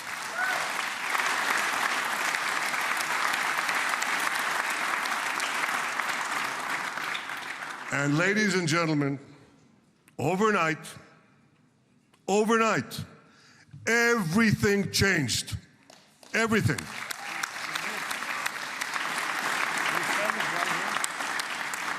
Mr. President, thanks to your unequivocal backing of Israel, we secured a second hostage deal within weeks of your election.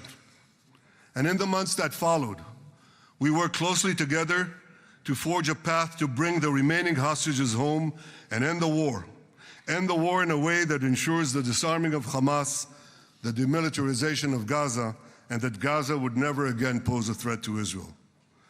2 months ago, you fully backed my decision to send the IDF into the last Hamas stronghold in Gaza City. You shared my view that this military pressure would help free the hostages. And despite all the criticism, all the naysayers, we were right. Hamas caved in. And 2 weeks ago, you succeeded in doing something miraculous. You succeeded in doing something that no one believed was possible. You brought most of the Arab world, you brought most of the world behind your proposal to free the hostages and end the war. I want to thank Steve Witkoff, Jared Kushner, and Ron Dermer for their great contribution to this effort.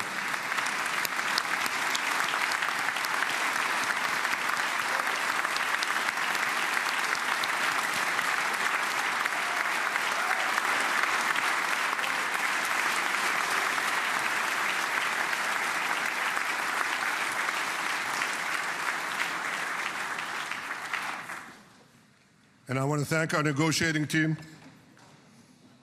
I believe that the close cooperation between the two of us, between our two nations, combining Israel's military pressure and President Trump's unmatched global leadership. I have to tell you, I've seen a lot of American presidents. I've seen them all in the time that I've been here, and I've been here quite a lot of time. I've never seen anyone move the world so quickly, so decisively, so resolutely as our friend President Donald J. Trump.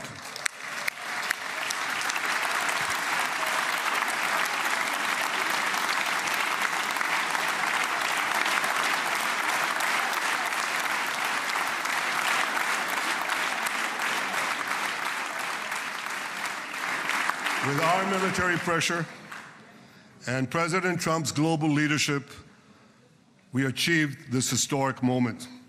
It's a moment of indescribable joy as our nation embraces our sons who are coming home. Mr. President, this week, Jews around the world are going to read the book of Ecclesiastes, Kohelet, in the Bible. The Bible has many miraculous moments. One of them was your decision to bomb Fordo. I think it was a pivot of history because it wasn't meant only to bomb Fordo.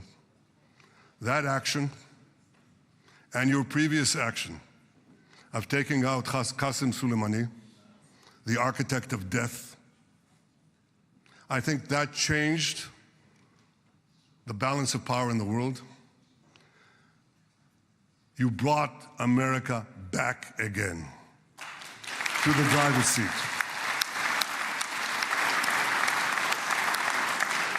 Now, I said that we're going to read this week the book of Ecclesiastes. It's not a book of action. It's a book of meditations, of thought, a perspective on life and on death. And in this book, we read the immortal words of King Solomon. To everything there is a season, and a time for every matter under heaven. Et milchama ve'et shalom. A time for peace and a time for war. The last 2 years have been a time of war. The coming years will hopefully be a time for peace.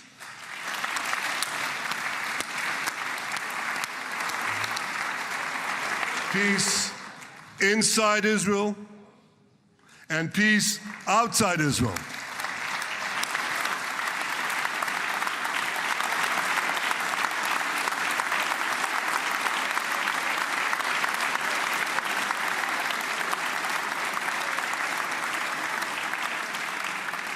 I look forward to continuing marching with you on the path we paved together with the Abraham Accords. Under your leadership, we can forge new peace treaties with Arab countries in the region and Muslim countries beyond the region. Abraham's children will work together to build a better future, a future that will unite civilization against barbarism, light against darkness, and hope against despair. And my friends, I believe that with President Trump's leadership, this will happen a lot faster than people think.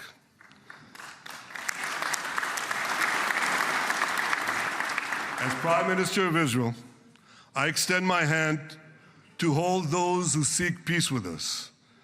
No one wants peace more than the people of Israel. Israel will always remain vigilant in defending itself, and Israel will always remain full of hope. Hope is our national anthem. Hope is our creed.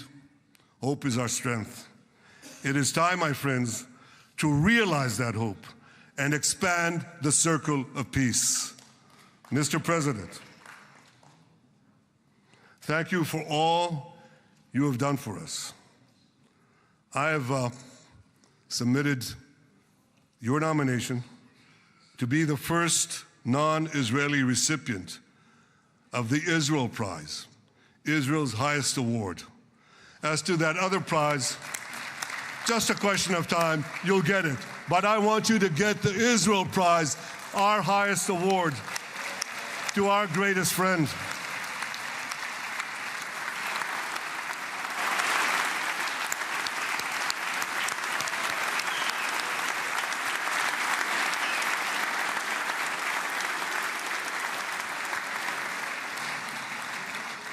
When others were weak, you were strong. When others were fearful, you were bold. When others abandoned us, you stood by our side.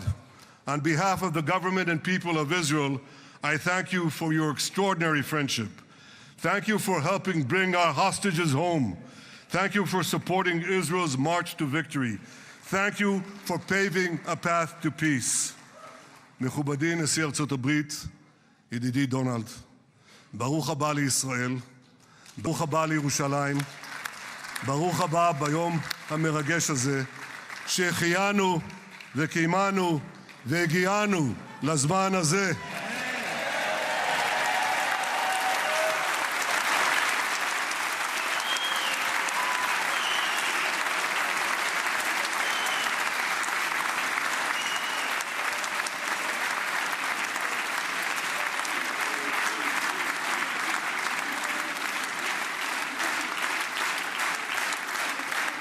May God bless you and your family, Mr. President. May God bless America. May God bless Israel. And may God bless the covenant between our two promised lands. Thank you, Mr. President.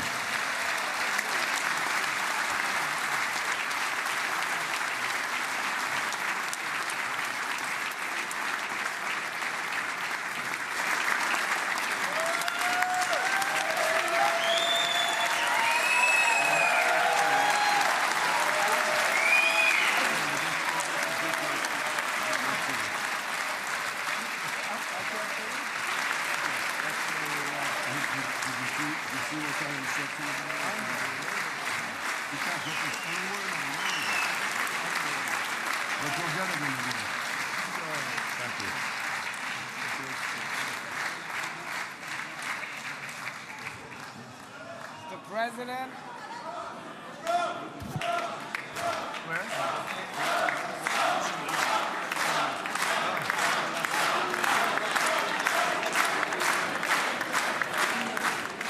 Come on up, opposition. Come on, opposition.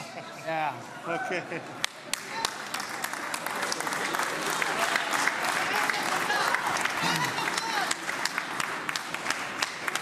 אני מתכבד להזמין כעת את ראש האופוזיציה, חבר הכנסת יאיר לפיד.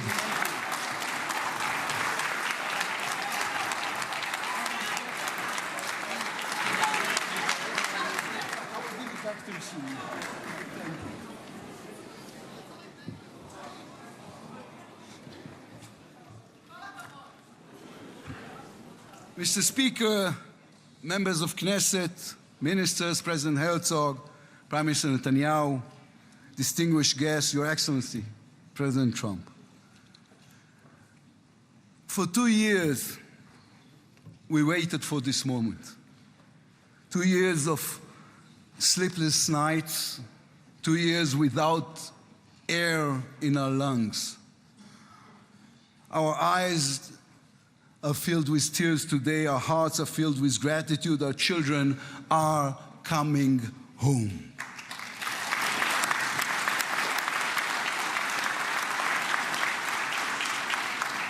In the Babylonian Talmud, a sacred book of the Jewish people, it is written, whoever destroys one life, it is as though he destroyed an entire world, and whoever saves one life, it is though as he has saved an entire world. Mr. President, you have saved the lives of our hostages.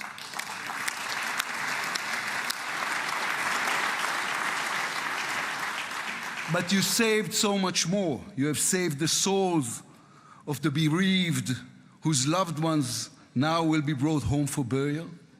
You have saved thousands of soldiers who will now not fall in battle. And you have saved millions from the horrors of war. You have saved more than one life, and each life is an entire world. This is a historic moment, and a reminder that history is shaped by people. It is shaped by those who know the past, but have the vision to change the future. When you were elected, you declared that you would be the president of peace. You have kept your word. The fact that you were not awarded the Nobel Peace Prize is a grave mistake by the committee. But they will have no choice, Mr. President. They will have to award it to you next year.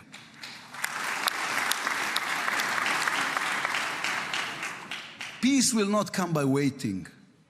It will come by building, by reaching out, and by daring once again to believe. You, Mr. President, have done the unimaginable. We will be eternally grateful. But we also need to take responsibility. The destiny of Israel will always be written by the people of Israel. We must now prove ourselves worthy of what has been achieved. From its founding, Israel has said to the world that our strength, our power, rest upon our values. Israel is the strongest country in the Middle East because we are the only democracy in the Middle East. Because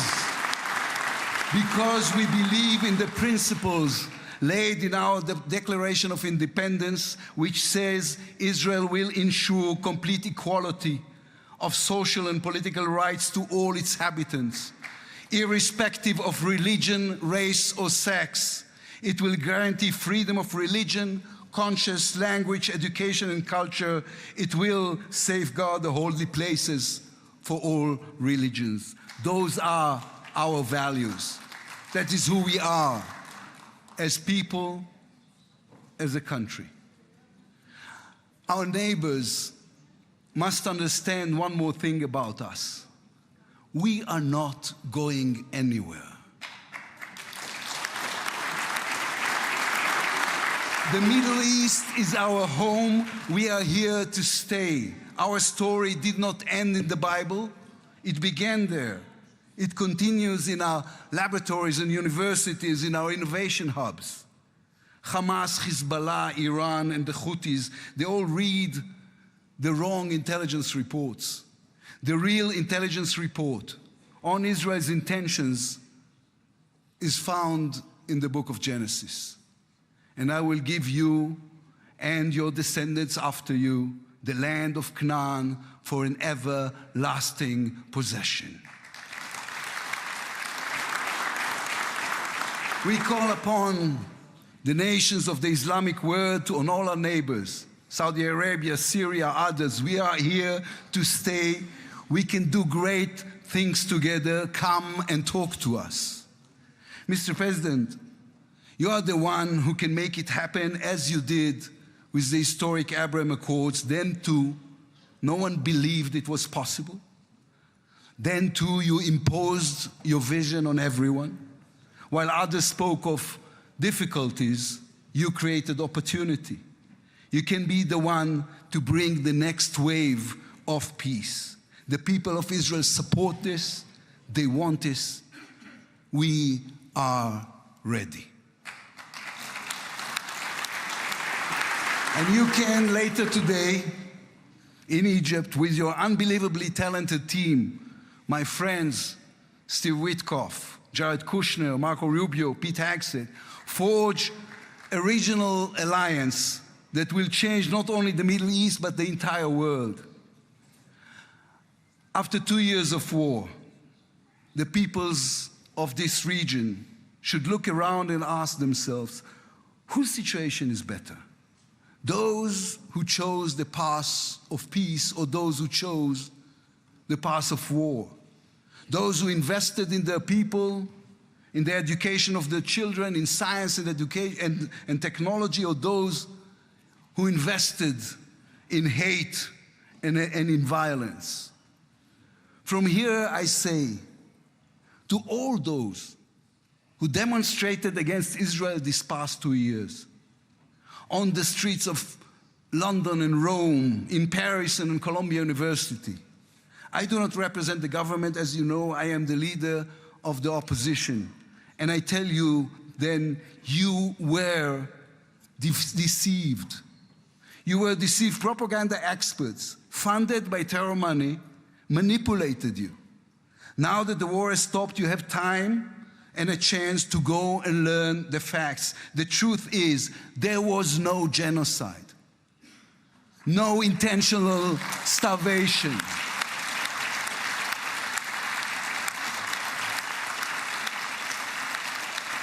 The truth is, there was an army and a country fighting in the most complicated conditions imaginable against terrorists who send their own children to die for a follow-up, who use their own children as human shields. The truth is that a democratic state was attacked by a fanatical terrorist organization. 1,200 people were killed in one day, women were raped, babies were burned alive. And all that, on all the while, they played with your minds, selling you the absurd idea that supporting Islamic terror is somehow a liberal value. There is good and evil in this world. When you stand with Hamas, you stand with evil. When you stand with Hezbollah, you stand with evil. When you stand with the Iranian regime, you stand with evil. When you stand with Israel, you stand on the side of justice.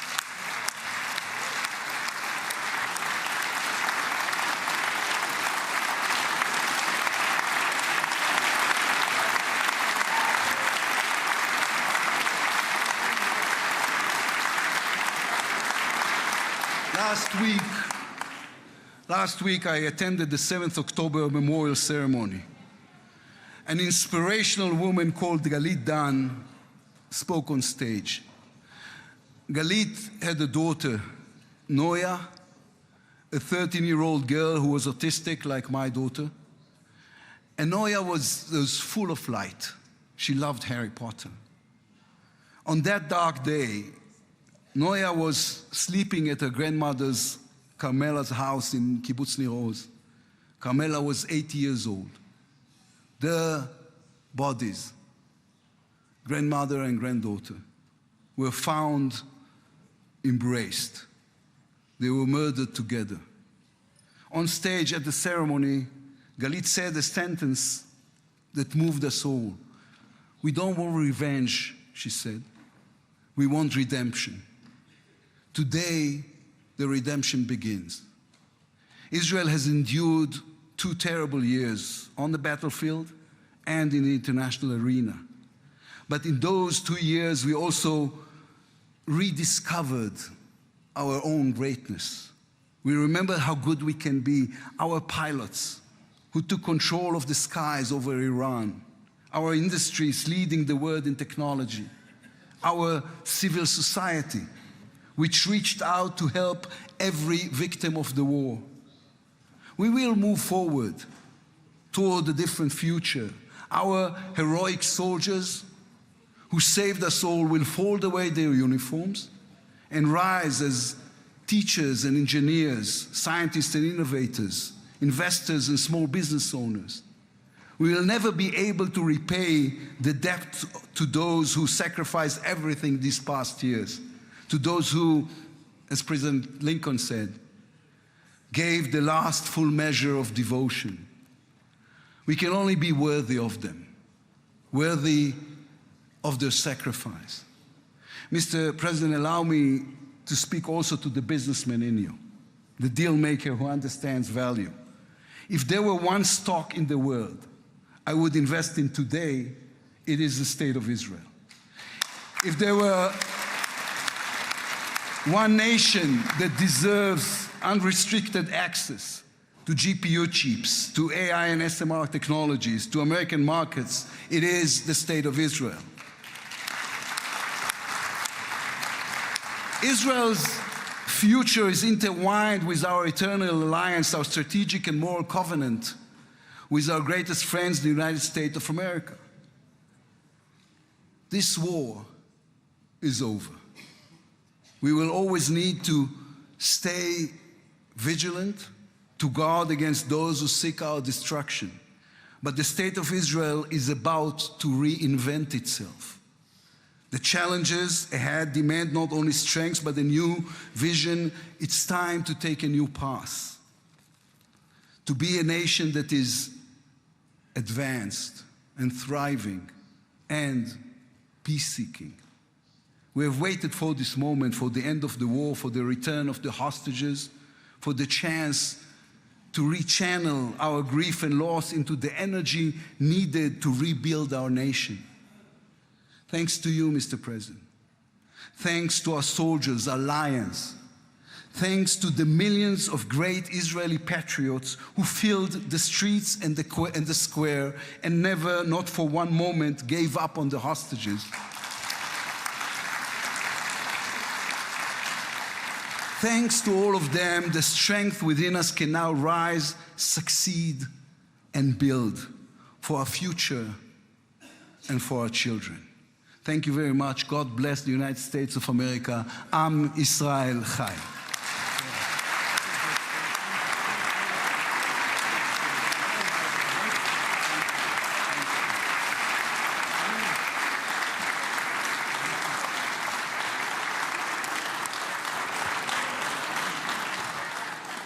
אני מודה לראש האופוזיציה. ועכשיו, members of the Knesset, it is now my distinct honor to invite the President of the United States of America, His Excellency Donald J. Trump, to address the Knesset.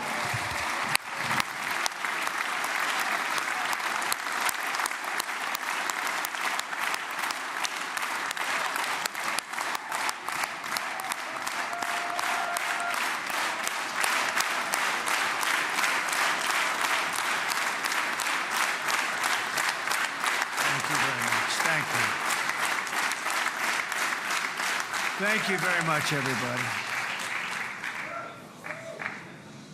It's a great honor. Nice place. Very nice place. Mr. President, Mr. Prime Minister, Mr. Speaker, esteemed members of the Knesset and cherished citizens of Israel, we gather on a day of profound joy, of soaring hope, of renewed faith, and above all, a day to give our deepest thanks to the Almighty God of Abraham, Isaac, and Jacob.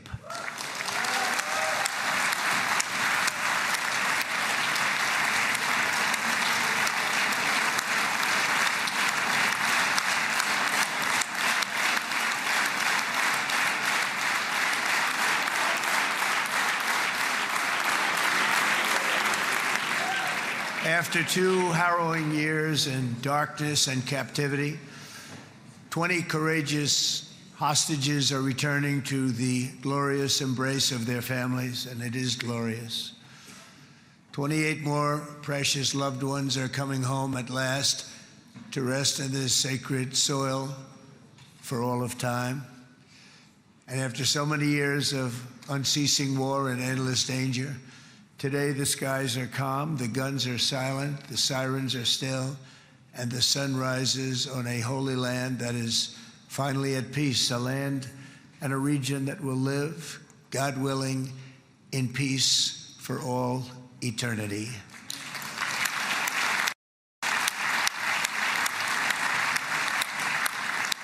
This is not only the end of a war, this is the end of an age of terror and death and the beginning of the age of faith and hope and of God. It's the start of a grand concord and lasting harmony for Israel and all the nations of what will soon be a truly magnificent region. I believe that so strongly. This is the historic dawn of a new Middle East. I want to express my gratitude to a man of exceptional courage and patriotism whose partnership did so much to make this momentous day possible. You know who I'm talking about. There's only one, Prime Minister Benjamin Netanyahu. Bibi, please stand up.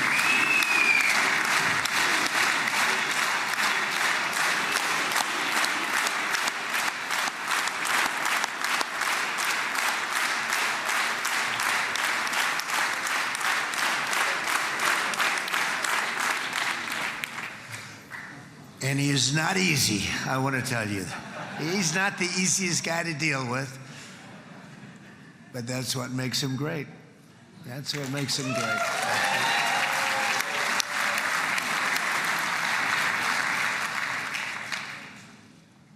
Thank you very much, baby. Great job.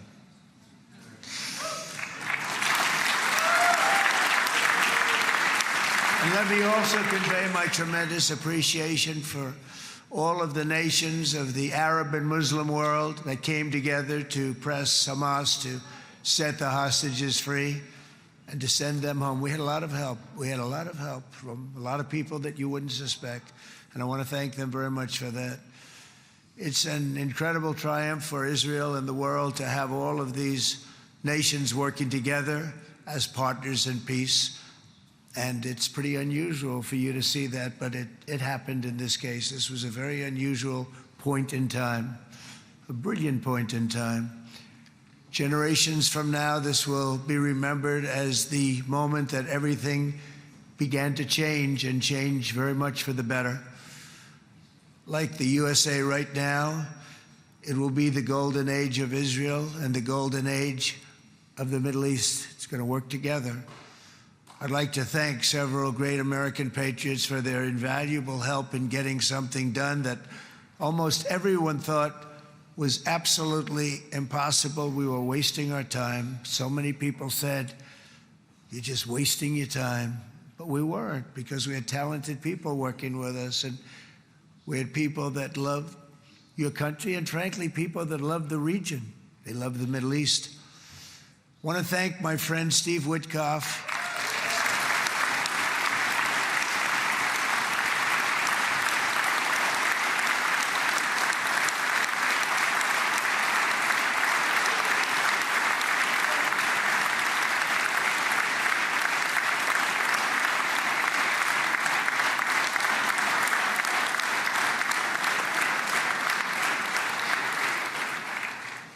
You know, Steve was chosen by me.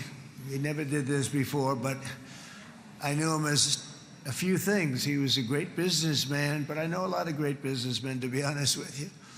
He had tremendous negotiating skills, but I know a lot of people that negotiate pretty well, although it is an art. But there are people that can negotiate pretty well. But most importantly with Steve, he's just a great guy. Everybody loved him. Everybody. I mean, I know some negotiators that are so good, but you wouldn't have had peace in the Middle East. It would be in World War III right now with some of these guys. Everybody loves Steve, and they respect him, and they somehow can relate to him. I've known him for many years, and I've seen it over and over again. הכנסת עודה. להוציא את חבר הכנסת עודה. להוציא אותו מהאולם. להוציא אותו מיד. החוצה, החוצה. החוצה. להוציא גם את חבר הכנסת כסיף. להוציא את חבר הכנסת כסיף מהאולם. להוציא אותו מיד.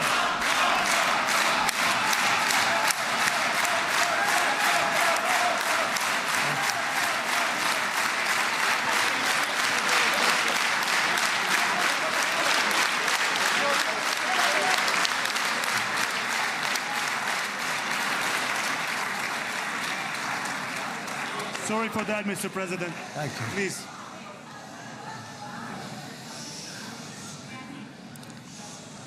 That was very efficient.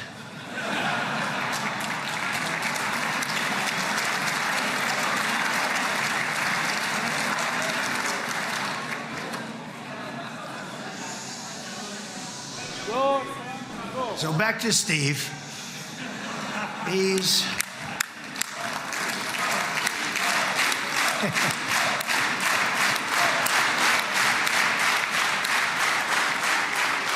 But I tell one story because he was so involved, and then we called in Jared. We need that brain on occasion. We got to get Jared in here. We got to get a certain group of people. But Steve started this all by himself. I call him Henry Kissinger, who doesn't leak. Okay? Henry is a big leaker. He leaked. Steve doesn't leak. Steve just wants to get the job done. He wants to do what's right. But I'll give you just a quick story because, as you know, he's working on the war with Russia and Ukraine, a war that would have never happened if I were president. A shame. 7,000 young soldiers a week are being killed. More than that this last week. It's a shame that it never happened. But it did happen, and we won the race, and I took over this horrible war that's been raging, and I thought it would be easily settled. I thought it was a hell of a lot easier than doing what we just did very successfully with Israel and a lot of other people. But this came first, and we'll get that one. But I set up a meeting for him to meet with President Putin, thinking it would be a 15 or a 20-minute meeting. Steve had no idea about Russia, had no idea about Putin too much, didn't know too much about politics, wasn't that interested. He was really good at real estate, but he had that quality that I was looking for, and I didn't see it around in too many ways. And I set up the meeting with Putin, and I called. I said, is Steve finished yet? That was about a half an hour into the meeting. No, sir, he's not. He's still inside. This is in Moscow. I said, well, how's he doing? I don't know, sir. He's still inside. I called up an hour later. Let me speak to Steve. Sir, he's still with Putin. He's with President Putin. I said, wow, that's a long meeting, 1 hour. I called up an hour later, he was still with Putin. 3 hours later, he was still with Putin. 4 hours later, he started to get the word that he was going to be coming out soon. And in 5 hours, he came out. I said, what the hell were you talking about for 5 hours? And he says, just a lot of interesting things. We're talking about a lot of interesting things, including what he went in there for, but you can't talk about it for 5. You can talk about it for a certain period of time, and you know what you're getting. But that's a talent. That's a talent where you can do that. Most people I'd send in, number one, they wouldn't be accepted. Number two, if they were, the meeting would last 5 minutes. And that's what happens with Steve. Everybody loves him. They love him on this side. They love him on the other side. And he really is. He's a great negotiator because he's a great guy. So thank you very much, Steve, very much.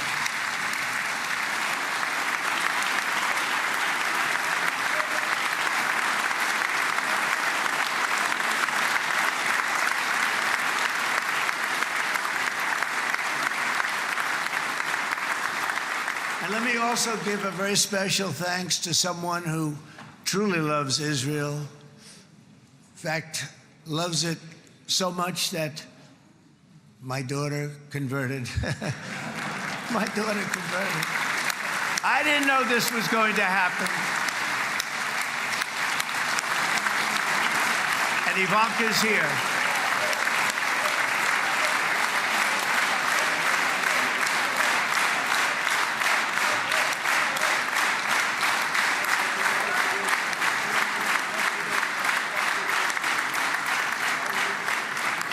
Bibi, you do know this was not in the cards for me. You understand that. And she is so happy, and they are so happy. At least I think they're happy. If they're not, we have a big story, right?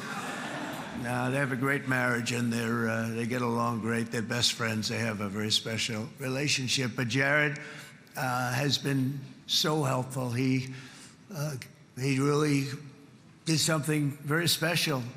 He established the Abraham Accords with a group of very wonderful people. I like calling it the Avraham Accords, because people that, right? Avraham. It's so cool. It's so much sort of nicer, you know, the Abraham versus the Avraham.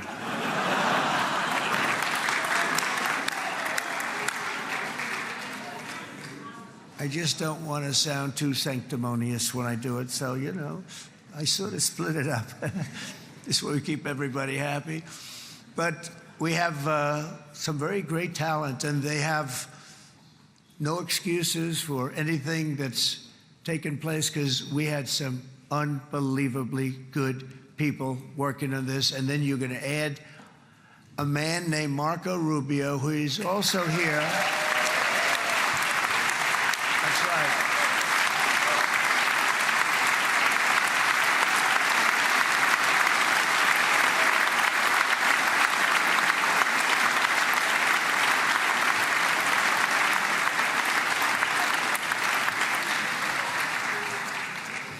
And I have a prediction that Marco will go down, I mean this, as the greatest Secretary of State in the history of the United States. I believe that.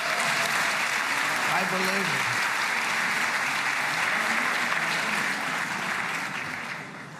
it. And he and I, you know, we really fought it out.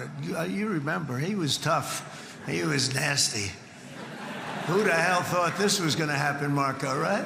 And now I'm saying he's going to go down as the greatest. He will. He was always smart and sharp, and people respect him. And then we have somebody who's young, but an unbelievable leader. I saw it a long time ago, and he's turned out to be even better than we thought. Right, Susie? I think even better. And that's Pete Hegseth, who is our Secretary of War, formerly Secretary of Defense.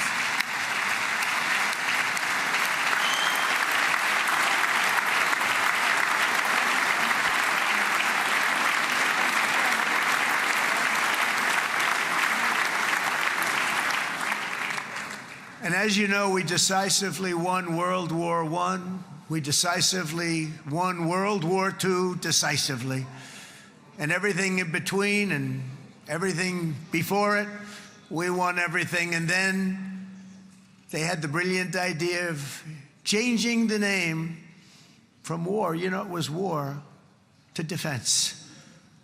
And with that went a certain thinking.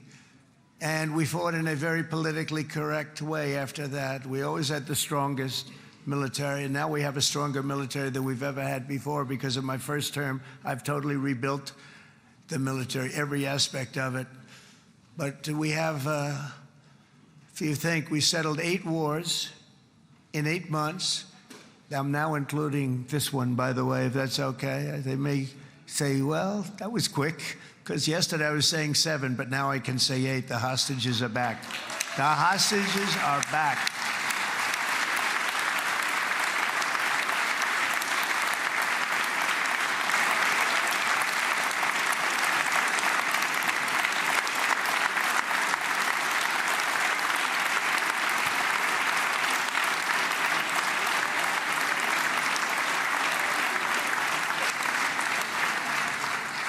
It is a good feeling. Isn't that nice to say? You know, I just said the hostage. First time I said the hostages are back. It feels so good to say it.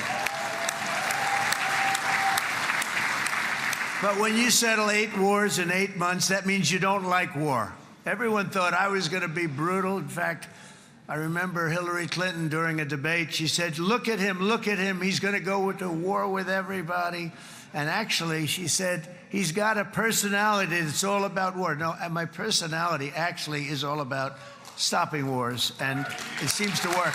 It seems to work.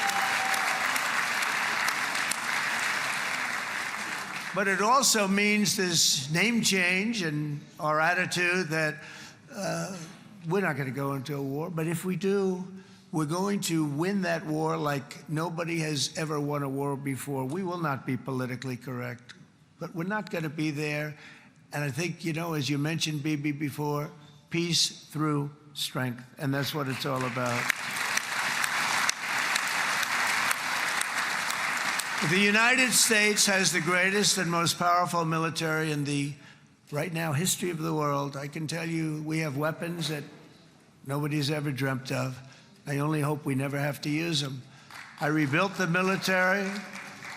I was proud to do it, but some of the things I hated to do.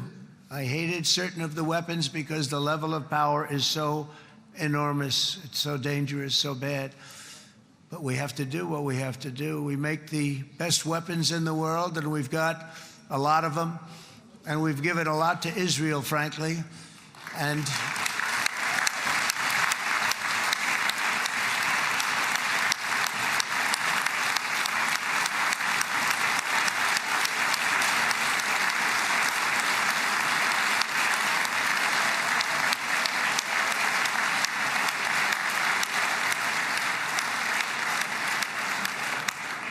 I mean, Bibi would call me so many times, can you get me this weapon, that weapon, that weapon? Some of them I never heard of, Bibi, and I made them. But we'd get them here, wouldn't we? And they are the best. They are the best. But you used them well. It also takes people that know how to use them. And you obviously used them very well.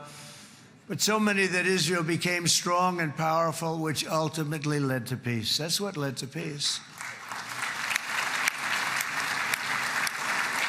So as we celebrate today, let us remember how this nightmare of depravity and death all began.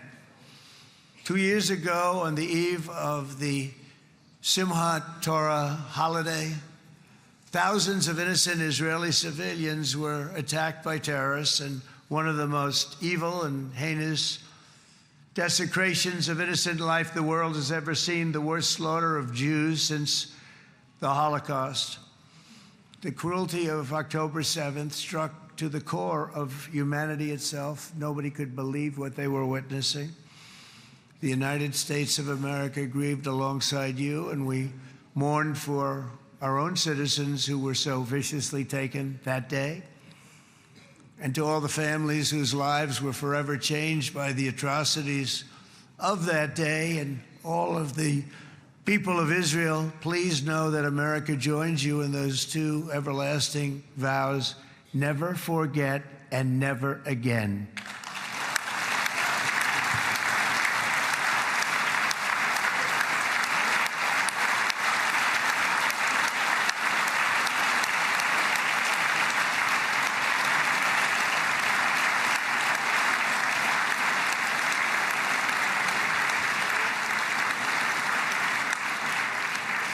From October 7th until this week, Israel has been a nation at war, enduring burdens that only a proud and faithful people could withstand. It was a very tough period of time. For so many families across this land, it has been years since you've known a single day of true peace. But now at last, not only for Israelis, but also for Palestinians and for many others, the long and painful nightmare is finally over.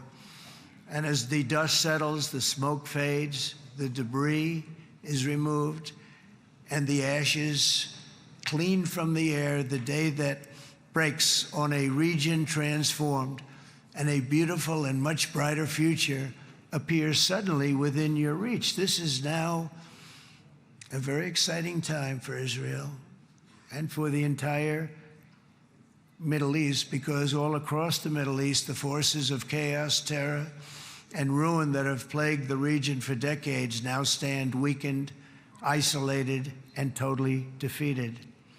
A new coalition of proud and responsible nations is emerging, and because of us, the enemies of all civilization are in retreat.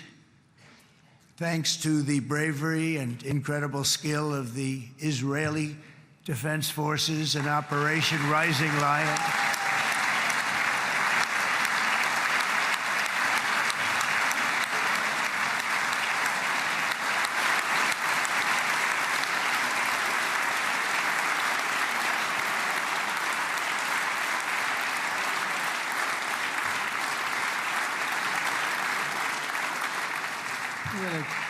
Guy's central casting. Let's put him in a movie. Look at him. Great job.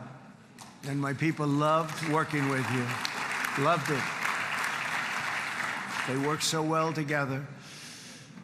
But many of Iran's top terrorists, including nuclear scientists and commanders, have been extinguished from this earth. And with Operation Midnight Hammer, boy, that's a great name for that, what we did. Last June, the United States military flew 7 of those beautiful B-2 bombers. They look so beautiful all of a sudden. They were always, I thought they were pretty planes. I had no idea they could do what they did. In fact, we just ordered 28 more of them. A little updated version.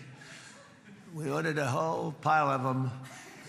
And almost 100 other planes went with them, including fighter jets. And we had 52 tankers, big, beautiful, brand new tankers that were loading them up 4 or 5 times. They've traveled 37 hours back and forth, think of that. But we had tankers all over the sky for all the other planes. We had the F-22s, the F-35s, F-16s. We had a hell of a lot of planes.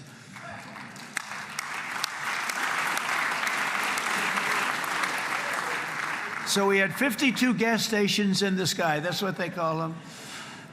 I'll tell you, I wouldn't want to be flying one of them. We have our great General Raisin Cain right here. General, stand up. This guy, what a general. Thank you.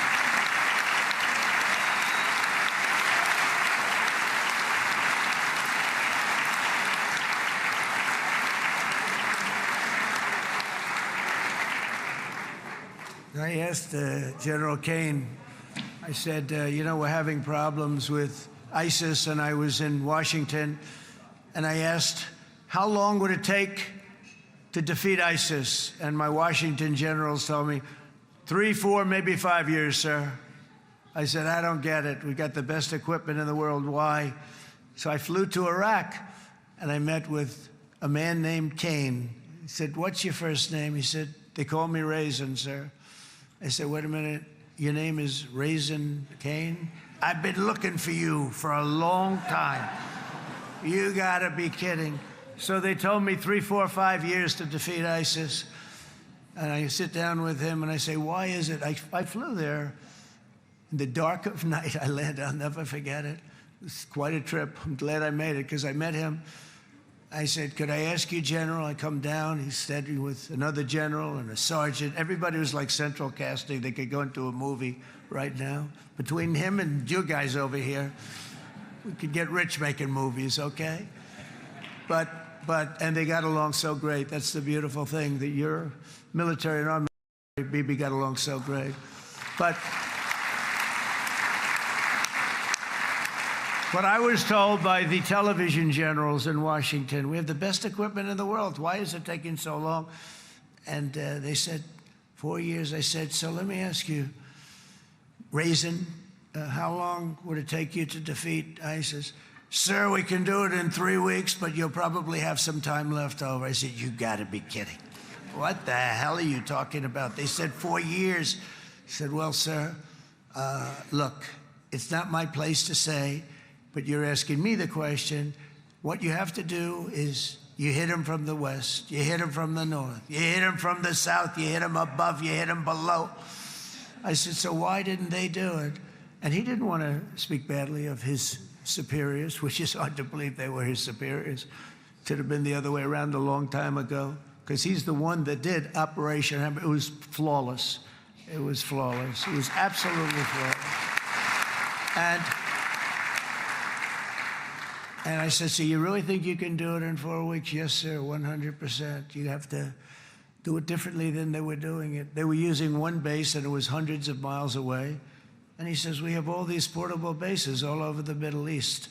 And they didn't want to use them because they didn't want to offend the country where the portable, they wouldn't have even known what the hell the planes were going up, right? They wouldn't have known, but he said, no, they didn't want to defend anybody, offend anybody, and but we can do it in 4 weeks. I said, you sure about that? I'm going to call you back. I'll call you back on Monday. I'm going back to Washington. But you think 4 weeks? Yes, sir, I think we can do it in 4 weeks. We'll have time left over. So I call him on Monday. I say, you think you can do it? 4 weeks. I said, go ahead and do it. He did it. I'll tell you, he did it in 4 weeks, less than 4 weeks. So, General, stand up, please. Again, this is a real general. This is not a television general. He doesn't want to go on television.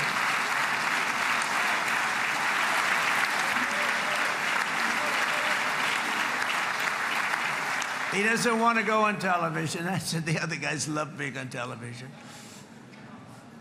So we dropped 14 bombs on Iran's key nuclear facilities, totally, as I said originally, obliterating them. And that's been confirmed, and everybody understands it. Together we stopped the #1 state sponsor of terror from obtaining the world's most dangerous weapons. And if you think about it, if we didn't do that, and assuming we made the same deal that we have today, there'd be a dark cloud over this deal. And #1, it wouldn't happen because the other Arab and Muslim nations really wouldn't feel comfortable making the deal that we have now, right? If Iran had that nuclear weapon that they were about 2 months away from having. They would have had it in 2 months or maybe less than that. They were right at, this was our last shot. They looked at it for 22 years. This was our last shot. The pilots told me that. They said, 22 years, sir. They looked at it. Our predecessors looked, they studied it. 3 times a year would do drills on that exact attack. And boy, did they get it right. But let's assume they didn't, and let's assume there was large-scale nuclear weapons in the hands of Iran. We couldn't be here today. Even if we signed the deal, which we couldn't do because a lot of people would not want to have anything to do with it, we took a big cloud off of the Middle East and off of Israel.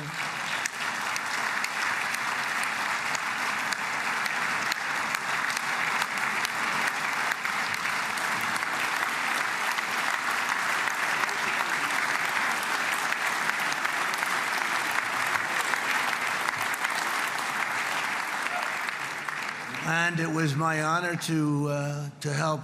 But it isn't it true, though, that can you imagine the same, let's assume, Bibi, the same documents, we had everything the same, but you had somebody out there that was, in the opinion of everybody, all-powerful in the Middle East. They took a big hit, didn't they? Didn't they take a big hit? Boy, oh boy. They got hit from one side, from the other. And you know, it would be great if we could make a peace deal with them. And I think that's big. Would you be happy with that? Wouldn't it be nice, I think? Because I think they want to. I think they're tired. Somebody said, sir, they're starting their nuclear program again. I said, let me tell you something. They're not starting anything. They want to survive. The last thing they want to do is start digging holes again in mountains that just got blown up and start. They're not doing this. They want to survive, okay? But I think we have a chance. Steve, you, and I think Jared, come on, I'll call you back for another one. We always bring Jared when we want to get that deal closed. We bring Jared, but Steve, you and Jared and the General and Pete and Marco, you'll get that deal done easy. I think that'll be easy. But first we have to get Russia done. We got to get that one done. If you don't mind, Steve, let's focus on Russia first, all right? We'll get it done. In Lebanon, the dagger of Hezbollah, long aimed at Israel's throat, has been totally shattered. My administration is actively supporting the new president of Lebanon in his mission to permanently disarm Hezbollah's terror brigades. He's doing very well. And build a thriving state at peace with its neighbors. And you're very much in favor of that, I know. And it's good things are happening there, really good things. And with this week's ceasefire, we've achieved the most challenging breakthrough of them all, the most challenging breakthrough maybe ever. I mean, I've never seen anything like it. I've been involved in a lot of success. I have never seen anything like what's going on today all over the world. People are dancing in the streets, not just in Israel. They're dancing in the streets of countries that would have never danced in the street about what's happening today. They're dancing in those streets. So this long and difficult war has now ended. You know, some people say 3,000 years, some people say 500 years, whatever it is. It's the granddaddy of them all.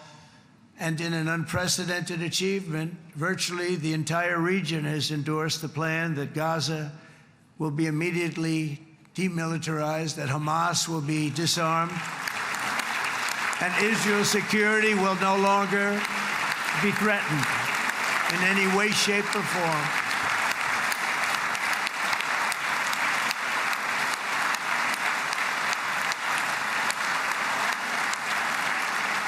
So Israel, with our help, has won all that they can by force of arms. You've won.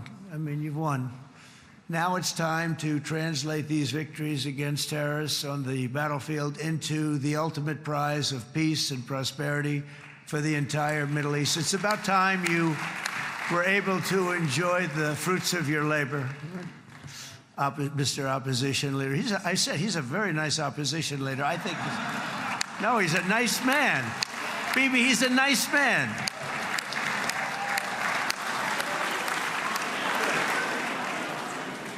He knows what he's doing, right? No, he's a very nice guy. Well, see, now you can be a little bit nicer, Bibi, because you're not at war anymore, Bibi.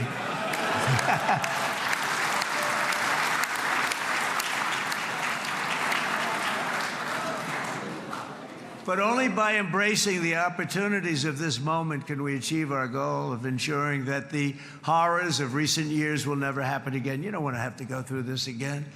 8 years ago, I came to this region on a very special first trip abroad as the President of the United States. I came here very early at your request.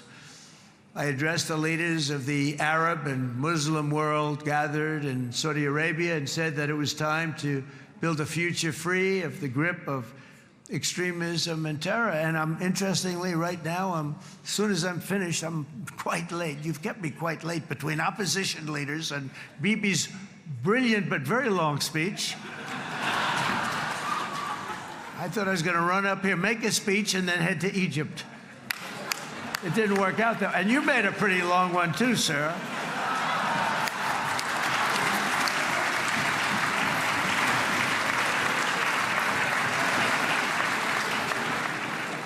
But I liked what you all said. It could be worse. Supposing on top of it, I didn't like what you said. That would be no good, Ron, would it? Ron, you did a great job, by the way, Ron.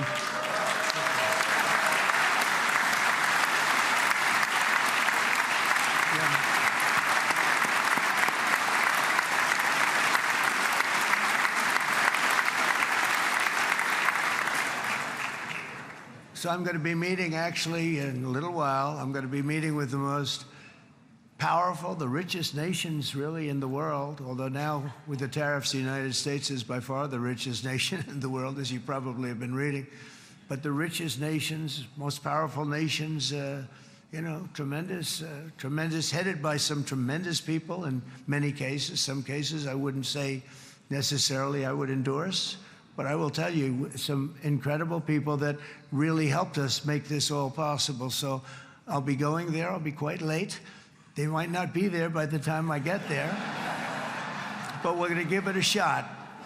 But the journey we started back then led to the crushing defeat of the ISIS caliphate, to the monumental Abraham Accords, and ultimately to the historic ceasefire this week, in which many of those same nations really played a very pivotal role, I have to tell you. Steve will tell you that. Jared will tell you that.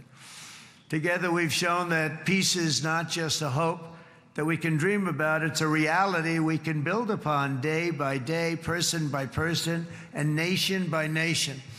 And because of that, the Middle East is finally ready to embrace its extraordinary potential. You have extraordinary potential in this region. It should now be clear to everyone throughout the region that decades of fomenting terrorism and extremism, jihadism and anti-Semitism have not worked. They haven't worked. They've been a disaster. They've just killed. They've killed. They've backfired completely and totally. They've just totally backfired. Everything that you thought, take it, worst case, it's turned out to be worse than that. They have not worked. From Gaza to Iran, those bitter hatreds have delivered nothing but misery, suffering, failure, and death. They've served not to weaken Israel, but to annihilate the very forces that did the most to foment this hatred. And it's really, I mean, everybody that's tried it has become irrelevant. Meanwhile, we've seen those nations that set aside their differences, reached across ancient divides, and pursued engagement are now among the most successful in the region. They're getting along with Israel, and they're doing great. And I can tell you the 4 nations that joined the Abraham Accords early on, and you'd all be doing me a favor, and I'm going to be saying this in a little while to some other friends, would love you all to, is this right, Jared? Join up in the Abraham Accords. We have to join up and get together. You can have that whole thing filled out. We had a very weak administration, worst president in the history of our country by far. And Barack Obama was not far behind, by the way.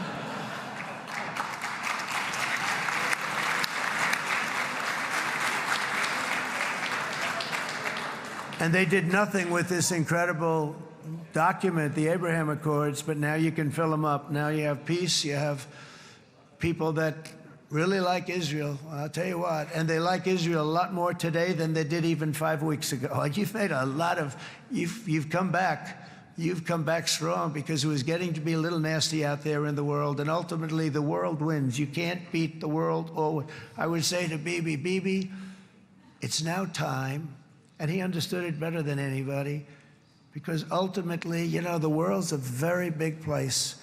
And I've said a lot. I said, this piece of land is very small. It's unbelievable what you've done with that tiny, you look at a map even of just, not the world, the Middle East, and you have this little dot.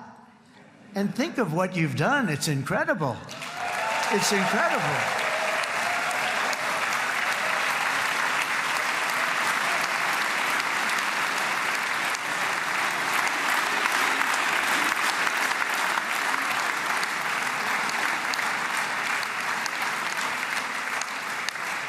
But the world is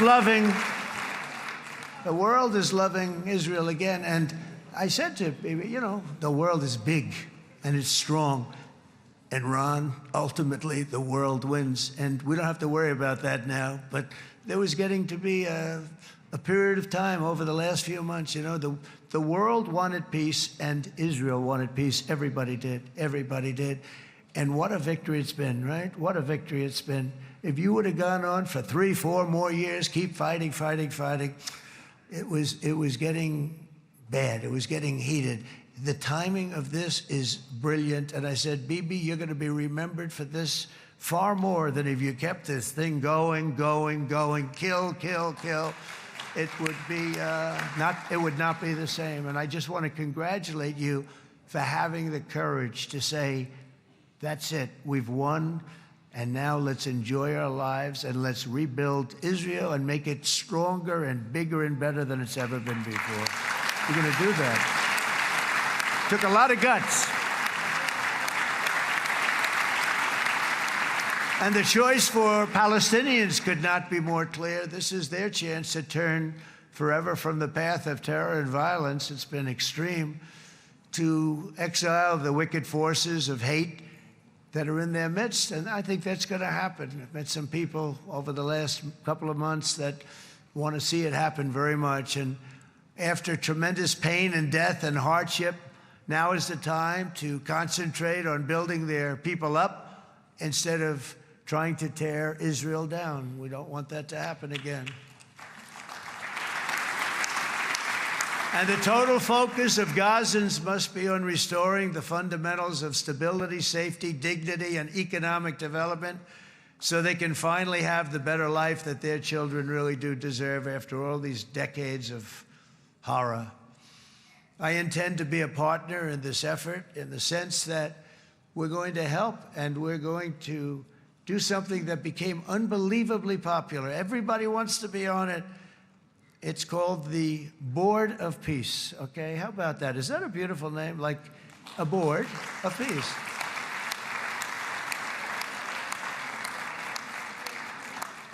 The only bad thing from my standpoint, every single nation involved has asked me to be the chair, and I'll tell you, I'm very busy. I didn't count on that, but you know what? If we do it, we'll do it right, and we have unbelievable power and wealth, because you're going to need wealth. You're going to need wealth to rebuild things, and they have wealth like few people have wealth. I want to thank the Arab and Muslim nations for their commitment, because they've made to support a safe rebuilding of Gaza and beyond. I have many Arab countries, very wealthy countries, that came up and said, we'll put up tremendous amounts of money to get rebuild Gaza, and I think that's going to happen. The power, they want dignity, they want to come forward, and they want to say, and I want to say who they are, because what they're doing is going to be, I think, something that you're going to be very impressed with, Bibi, and you need that. You need the kind of economic power that they have, and they want to see it work, and they want to see it be safe, and they want to see it be good for Israel, too. And as much money as it will be, and it's a lot, as you can see, it's a lot. For these countries, it's relatively little relative to their worth. It's really a lot of money like most people could never even conceive, but for these countries, it's not that much, especially because it ensures success and stability in the Middle East, which is what they want to see. So many of them will be with us in Egypt in a little while, I think. I'm not sure. They may be gone. They may have taken their Boeing 747s and left. I said, what kind of a plane do you fly? 747. I said, that's a large plane. No, they may have, Steve, do you think they've left on their their brand new Boeing 747s? Or, I don't know. We're going to find out soon. It's going to be a big story. There'll be 2 people left, and they'll be the 2 poorest ones.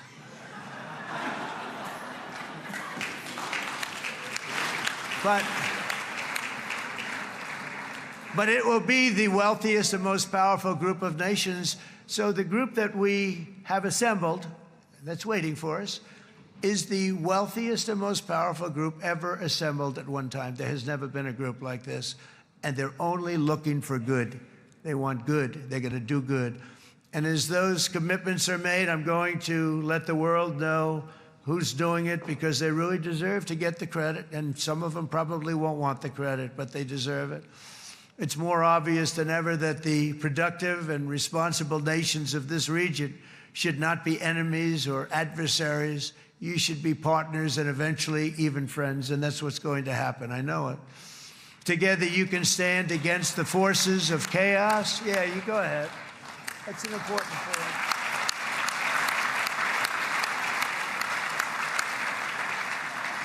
Because you can stand against the forces of chaos that threatened all of your interests, and it's always a big threat, and unleash incredible prosperity and opportunity for all the people of these lands, and that's what's going to happen. You're going to unleash numbers and success, the likes of which Israel has never been able to think of, because you're so firm, and you should be, and you've done the right thing in defending yourself. You're not going to have to worry so much about it. You've won, and now you can build, and you can do things that you never even thought possible. When you put that genius into doing something else, it's going to be something it's going to be a miracle. The miracle in the desert, it's going to be amazing. And it already is in a true sense. But it'll be wonderful when you can spend time thinking about other than war and defense and offense also. To that end, it's my firm hope and dream, frankly, that together the Abraham Accords will turn out to be everything that we thought they would.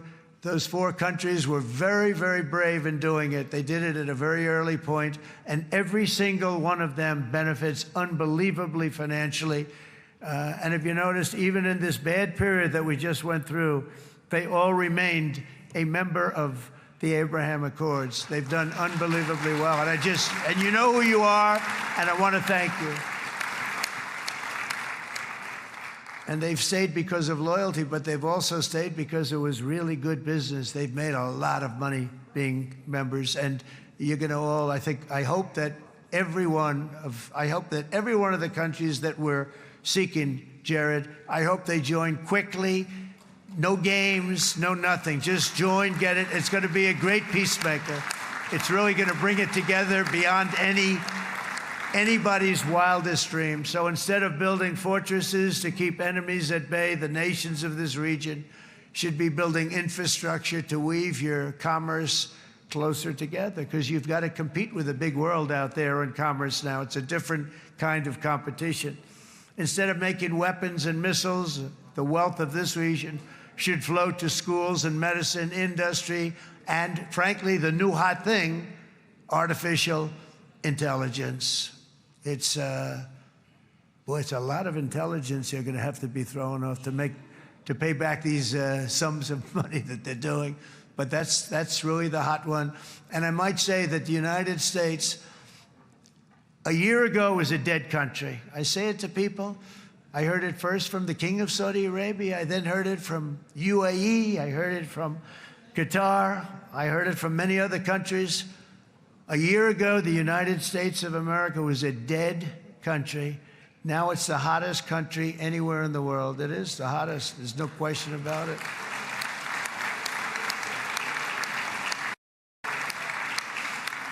In fact, if you go back a year ago, before the election, although once we had November 5th, we became hot because people got it. I would say November 5th was a time that we became really hot. But once you go back a couple of years, if I were in charge and the country was doing what they were, nobody was going to ask me to speak. Nobody asked Joe Biden to come up and speak, I guarantee you that. And if they did, he would have turned them down, I promise you. He didn't speak. He didn't speak, and he didn't speak well. But all of the countries in the Middle East, it could have, what we're doing now, it could have happened a long time ago, but it was strangled and set back almost irretrievably by the administrations of Barack Obama and then Joe Biden. It was, there was a hatred toward Israel. There was an absolute hatred. The setbacks really started when President Obama signed the Iran nuclear deal. This was a disaster for Israel, and it was a disaster for everyone. And I remember that Bibi Netanyahu came to the United States and worked so hard to try and get Obama not to do that deal.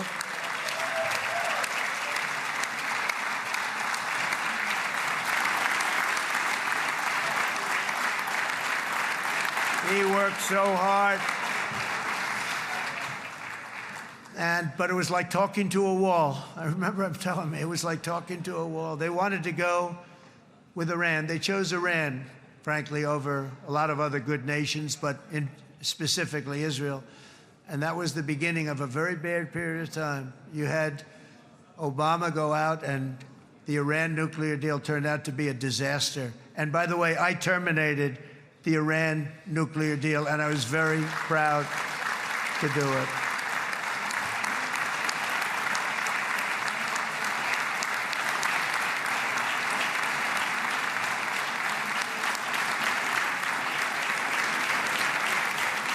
Yet even to Iran, whose regime has inflicted so much death on the Middle East, the hand of friendship and cooperation is open. I'm telling you, they want to make a deal. That's all I do in my life, I make deals. I'm good at it. I've always been good at it. And I know when they want. Even if they said, we don't want to make a deal, I can tell you they want to make a deal. All right, they do. They want to make a deal, and we're going to see if we can do something, because this is crazy what's happening, and we're not going to have this anymore. Neither the United States nor Israel bear the people of Iran any hostility. We merely want to live in peace. We don't want any looming threats over our heads, and we don't want to even think in terms of nuclear destruction. It's not going to happen, never will happen. There's nothing that would do more good for this part of the world than for Iran's leaders to renounce terror, stop threatening their neighbors, quit funding their militant proxies, and finally recognize Israel's right to existence. They have to do that. They have to do that. And to Iran, and as you know, this is not said out of weakness. There's no weakness. But I'm going to say this, that we are ready when you are, and it will be the best decision that Iran has ever made. And it's going to happen. It's going to happen. And they're good people. I know a lot of Iranians in the United States. They're good people, smart, hardworking people. They don't want to see what's happened to their country. The story of fierce Israeli resolve and triumph since October 7th should be proof to the entire world that those who seek to destroy this nation are doomed to bitter failure. The state of Israel is strong, and it will live and thrive forever.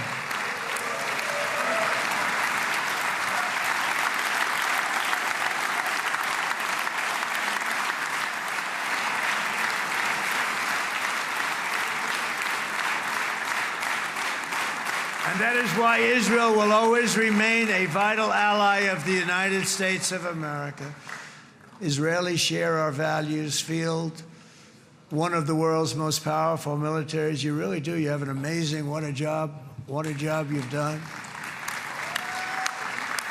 And have one of the most innovative economies on earth. Those are just a few of the reasons why I'm proud to be the best friend that Israel has ever had. And they all say it in the White House. They all say it. I guess it's true because everybody says it, baby. You said it today. Thank you. But as president, I terminated the disastrous Iran nuclear deal, and ultimately I terminated Iran's nuclear program with things called B-2 bombers. It was swift, and it was accurate, and it was a military beauty. I authorized the spending of billions of dollars, which went to Israel's defense, as you know. And after years of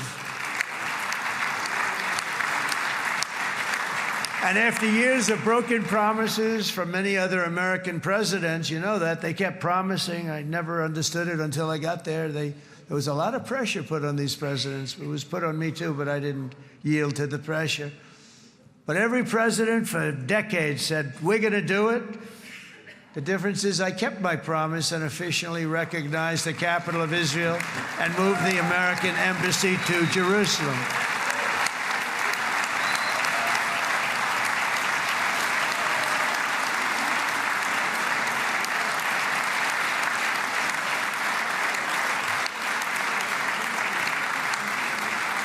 Isn't that right, Miriam? Look at Miriam. She's back there. Stand up, Miriam. Stand up.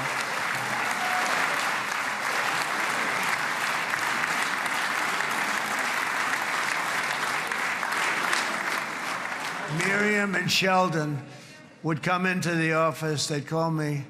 He'd call me. I think they had more trips to the White House than anybody else I can think of. Look at her sitting there so innocently. She's got $60 billion in the bank. $60 billion.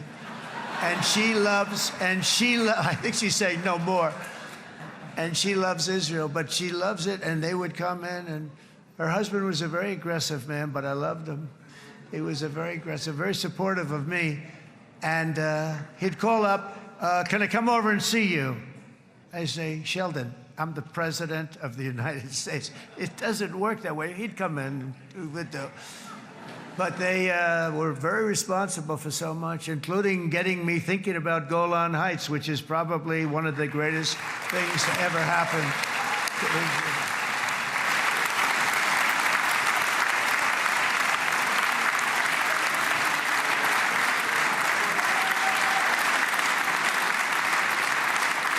Miriam, stand up, please.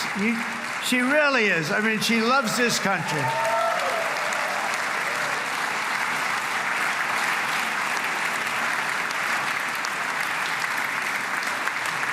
She loves this country. Her and her husband are so incredible. We miss him so dearly. But I actually asked her, I'm going to get her in trouble with this, but I actually asked her once, I said, so Miriam, I know you love Israel.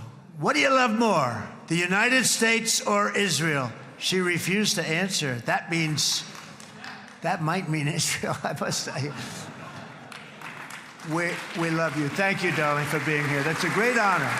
Great honor. She's a wonderful woman.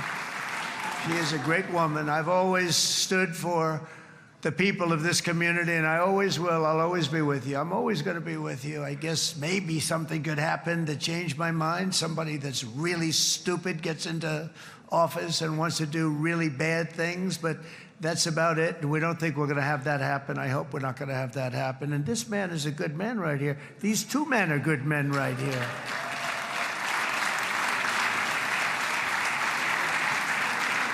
Hey, I have an idea. Mr. President, why don't you give him a pardon? Give him a pardon. Come on.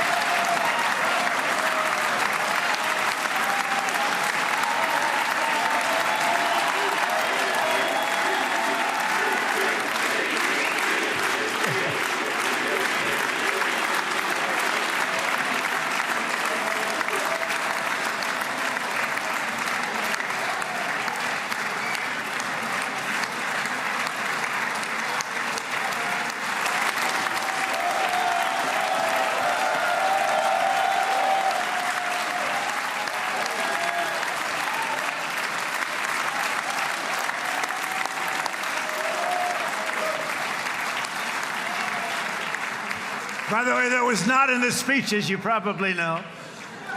But I happen to like this gentleman right over here, and it just seems to make so much sense. You know, whether we like it or not, this has been one of the greatest wartime presidents. This has been one of the greatest wartime presidents.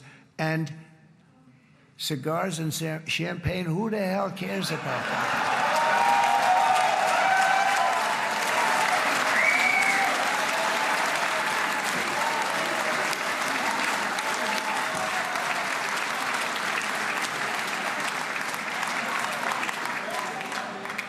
All right, enough controversy for the day, right? Actually, I don't think it's very controversial. So, you know, I mean, I see so popular. You are a very popular man. You know why? Because you know how to win.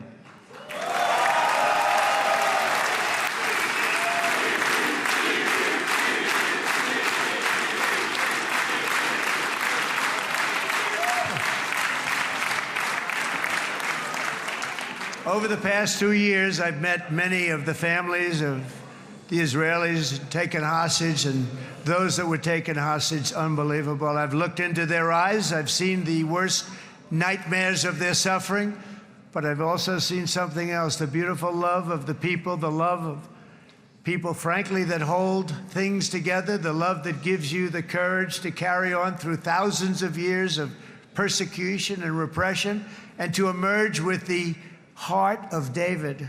It's the heart of David.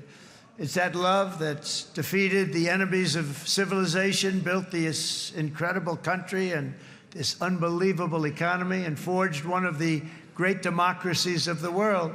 That is why it's a true honor to stand here today and address this assembly in your ancient and eternal now capital, Jerusalem. I'm proud to have helped in that regard. This city and this nation stand as living proof that a much brighter future for this entire region is truly within our grasp. For thousands of years, Jerusalem has been a home to Christians, Jews, Muslims, and people of all ethnicities and creeds. This is the holy center of the world's three great Abrahamic faiths. I like that too. Adorned, it's the first time I've seen that word in a while. Adorned with their sacred sites and alive with their pilgrims and visitors from every corner of the globe. But here between the Western Wall, the Temple Mount, and the hill called Calvary, people of every faith and background live, work, pray, serve, and raise their families side by side, and they do it with love. This example is just one of the modern miracles that Israel has given to the world. And just in closing, the leaders in this chamber know better than anyone else the challenges of this harmony, and it's been easily won. No, it hasn't. It has not been. It's been so tough, but it has been, some say, a miracle. What you've done is a miracle. Look at your size. Look at your chances when it all started. And you know, if you think about it, you are safer today, stronger today, and more respected today than at any time in the history of Israel. Think of it. People used to say it wouldn't exist. They don't say that anymore, do they? Yet if safety, security, and coexistence can thrive here in the winding alleys and ancient paths of Jerusalem, then surely peace and respect can flourish among the nations of the broader Middle East. The God who once dwelled among his people in this city still calls us, in the words of Scripture, the turn from evil and do good, to seek peace and pursue it. So he still whispers truth into the hills and knolls and valleys of his magnificent creation, and he still writes hope into the hearts of his children all over the world. And that is why even after 3,000 years of pain and conflict, the people of Israel have never given up from the threats of Zionism, from all sorts of threats. You want the promise of Zion. You want the promise of success and hope and love and God. And the people of America have never lost faith in the promise of a great and blessed future for all of us. From the very first day that modern Israel was founded, we have stood together through thick and thin of setbacks, and through victory and defeat, through glory and heartache. We have built industries together. We have made discoveries together. We have confronted evil together, and we have waged war together. And perhaps most beautifully of all, we have made peace together. And this week, against all odds, we have done the impossible and brought our hostages home.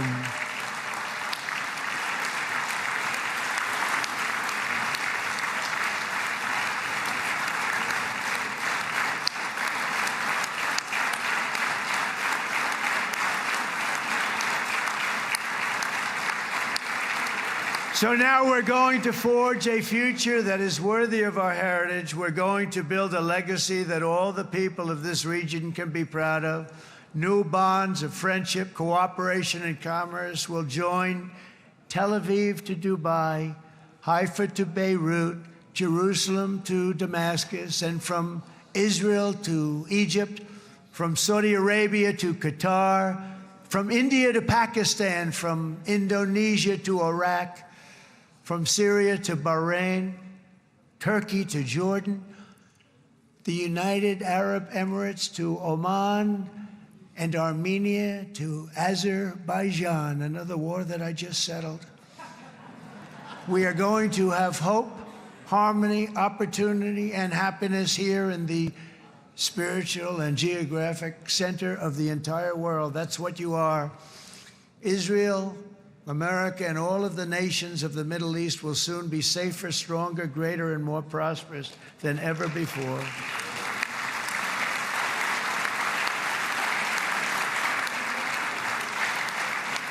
And I want to thank you all once again for this exceptional honor. This has been truly an honor. It's seldom that a president is invited to do this.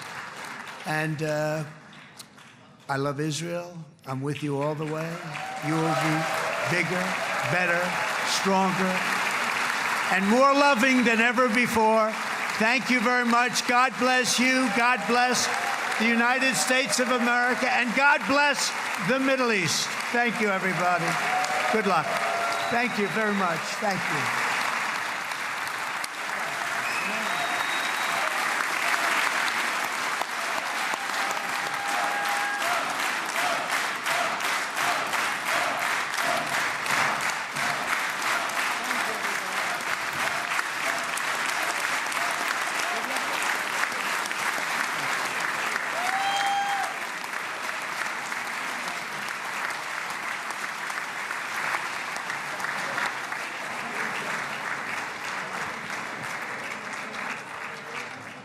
אני מודה לנשיא ארצות הברית של אמריקה על דבריו.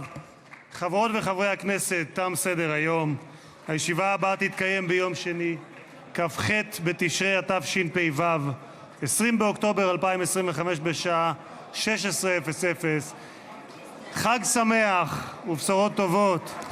ישיבה זו נעולה.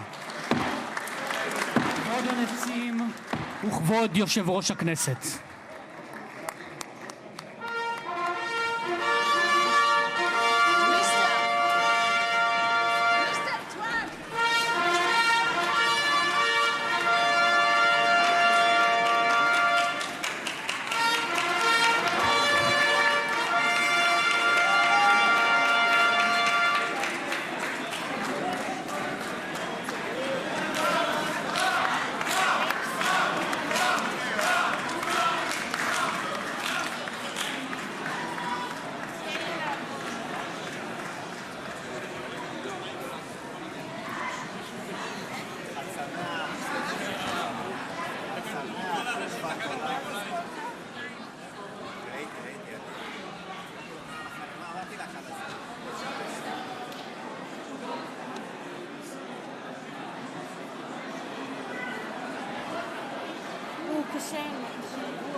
עד ליציאת פמליית נשיא ארצות הברית מהמשכן.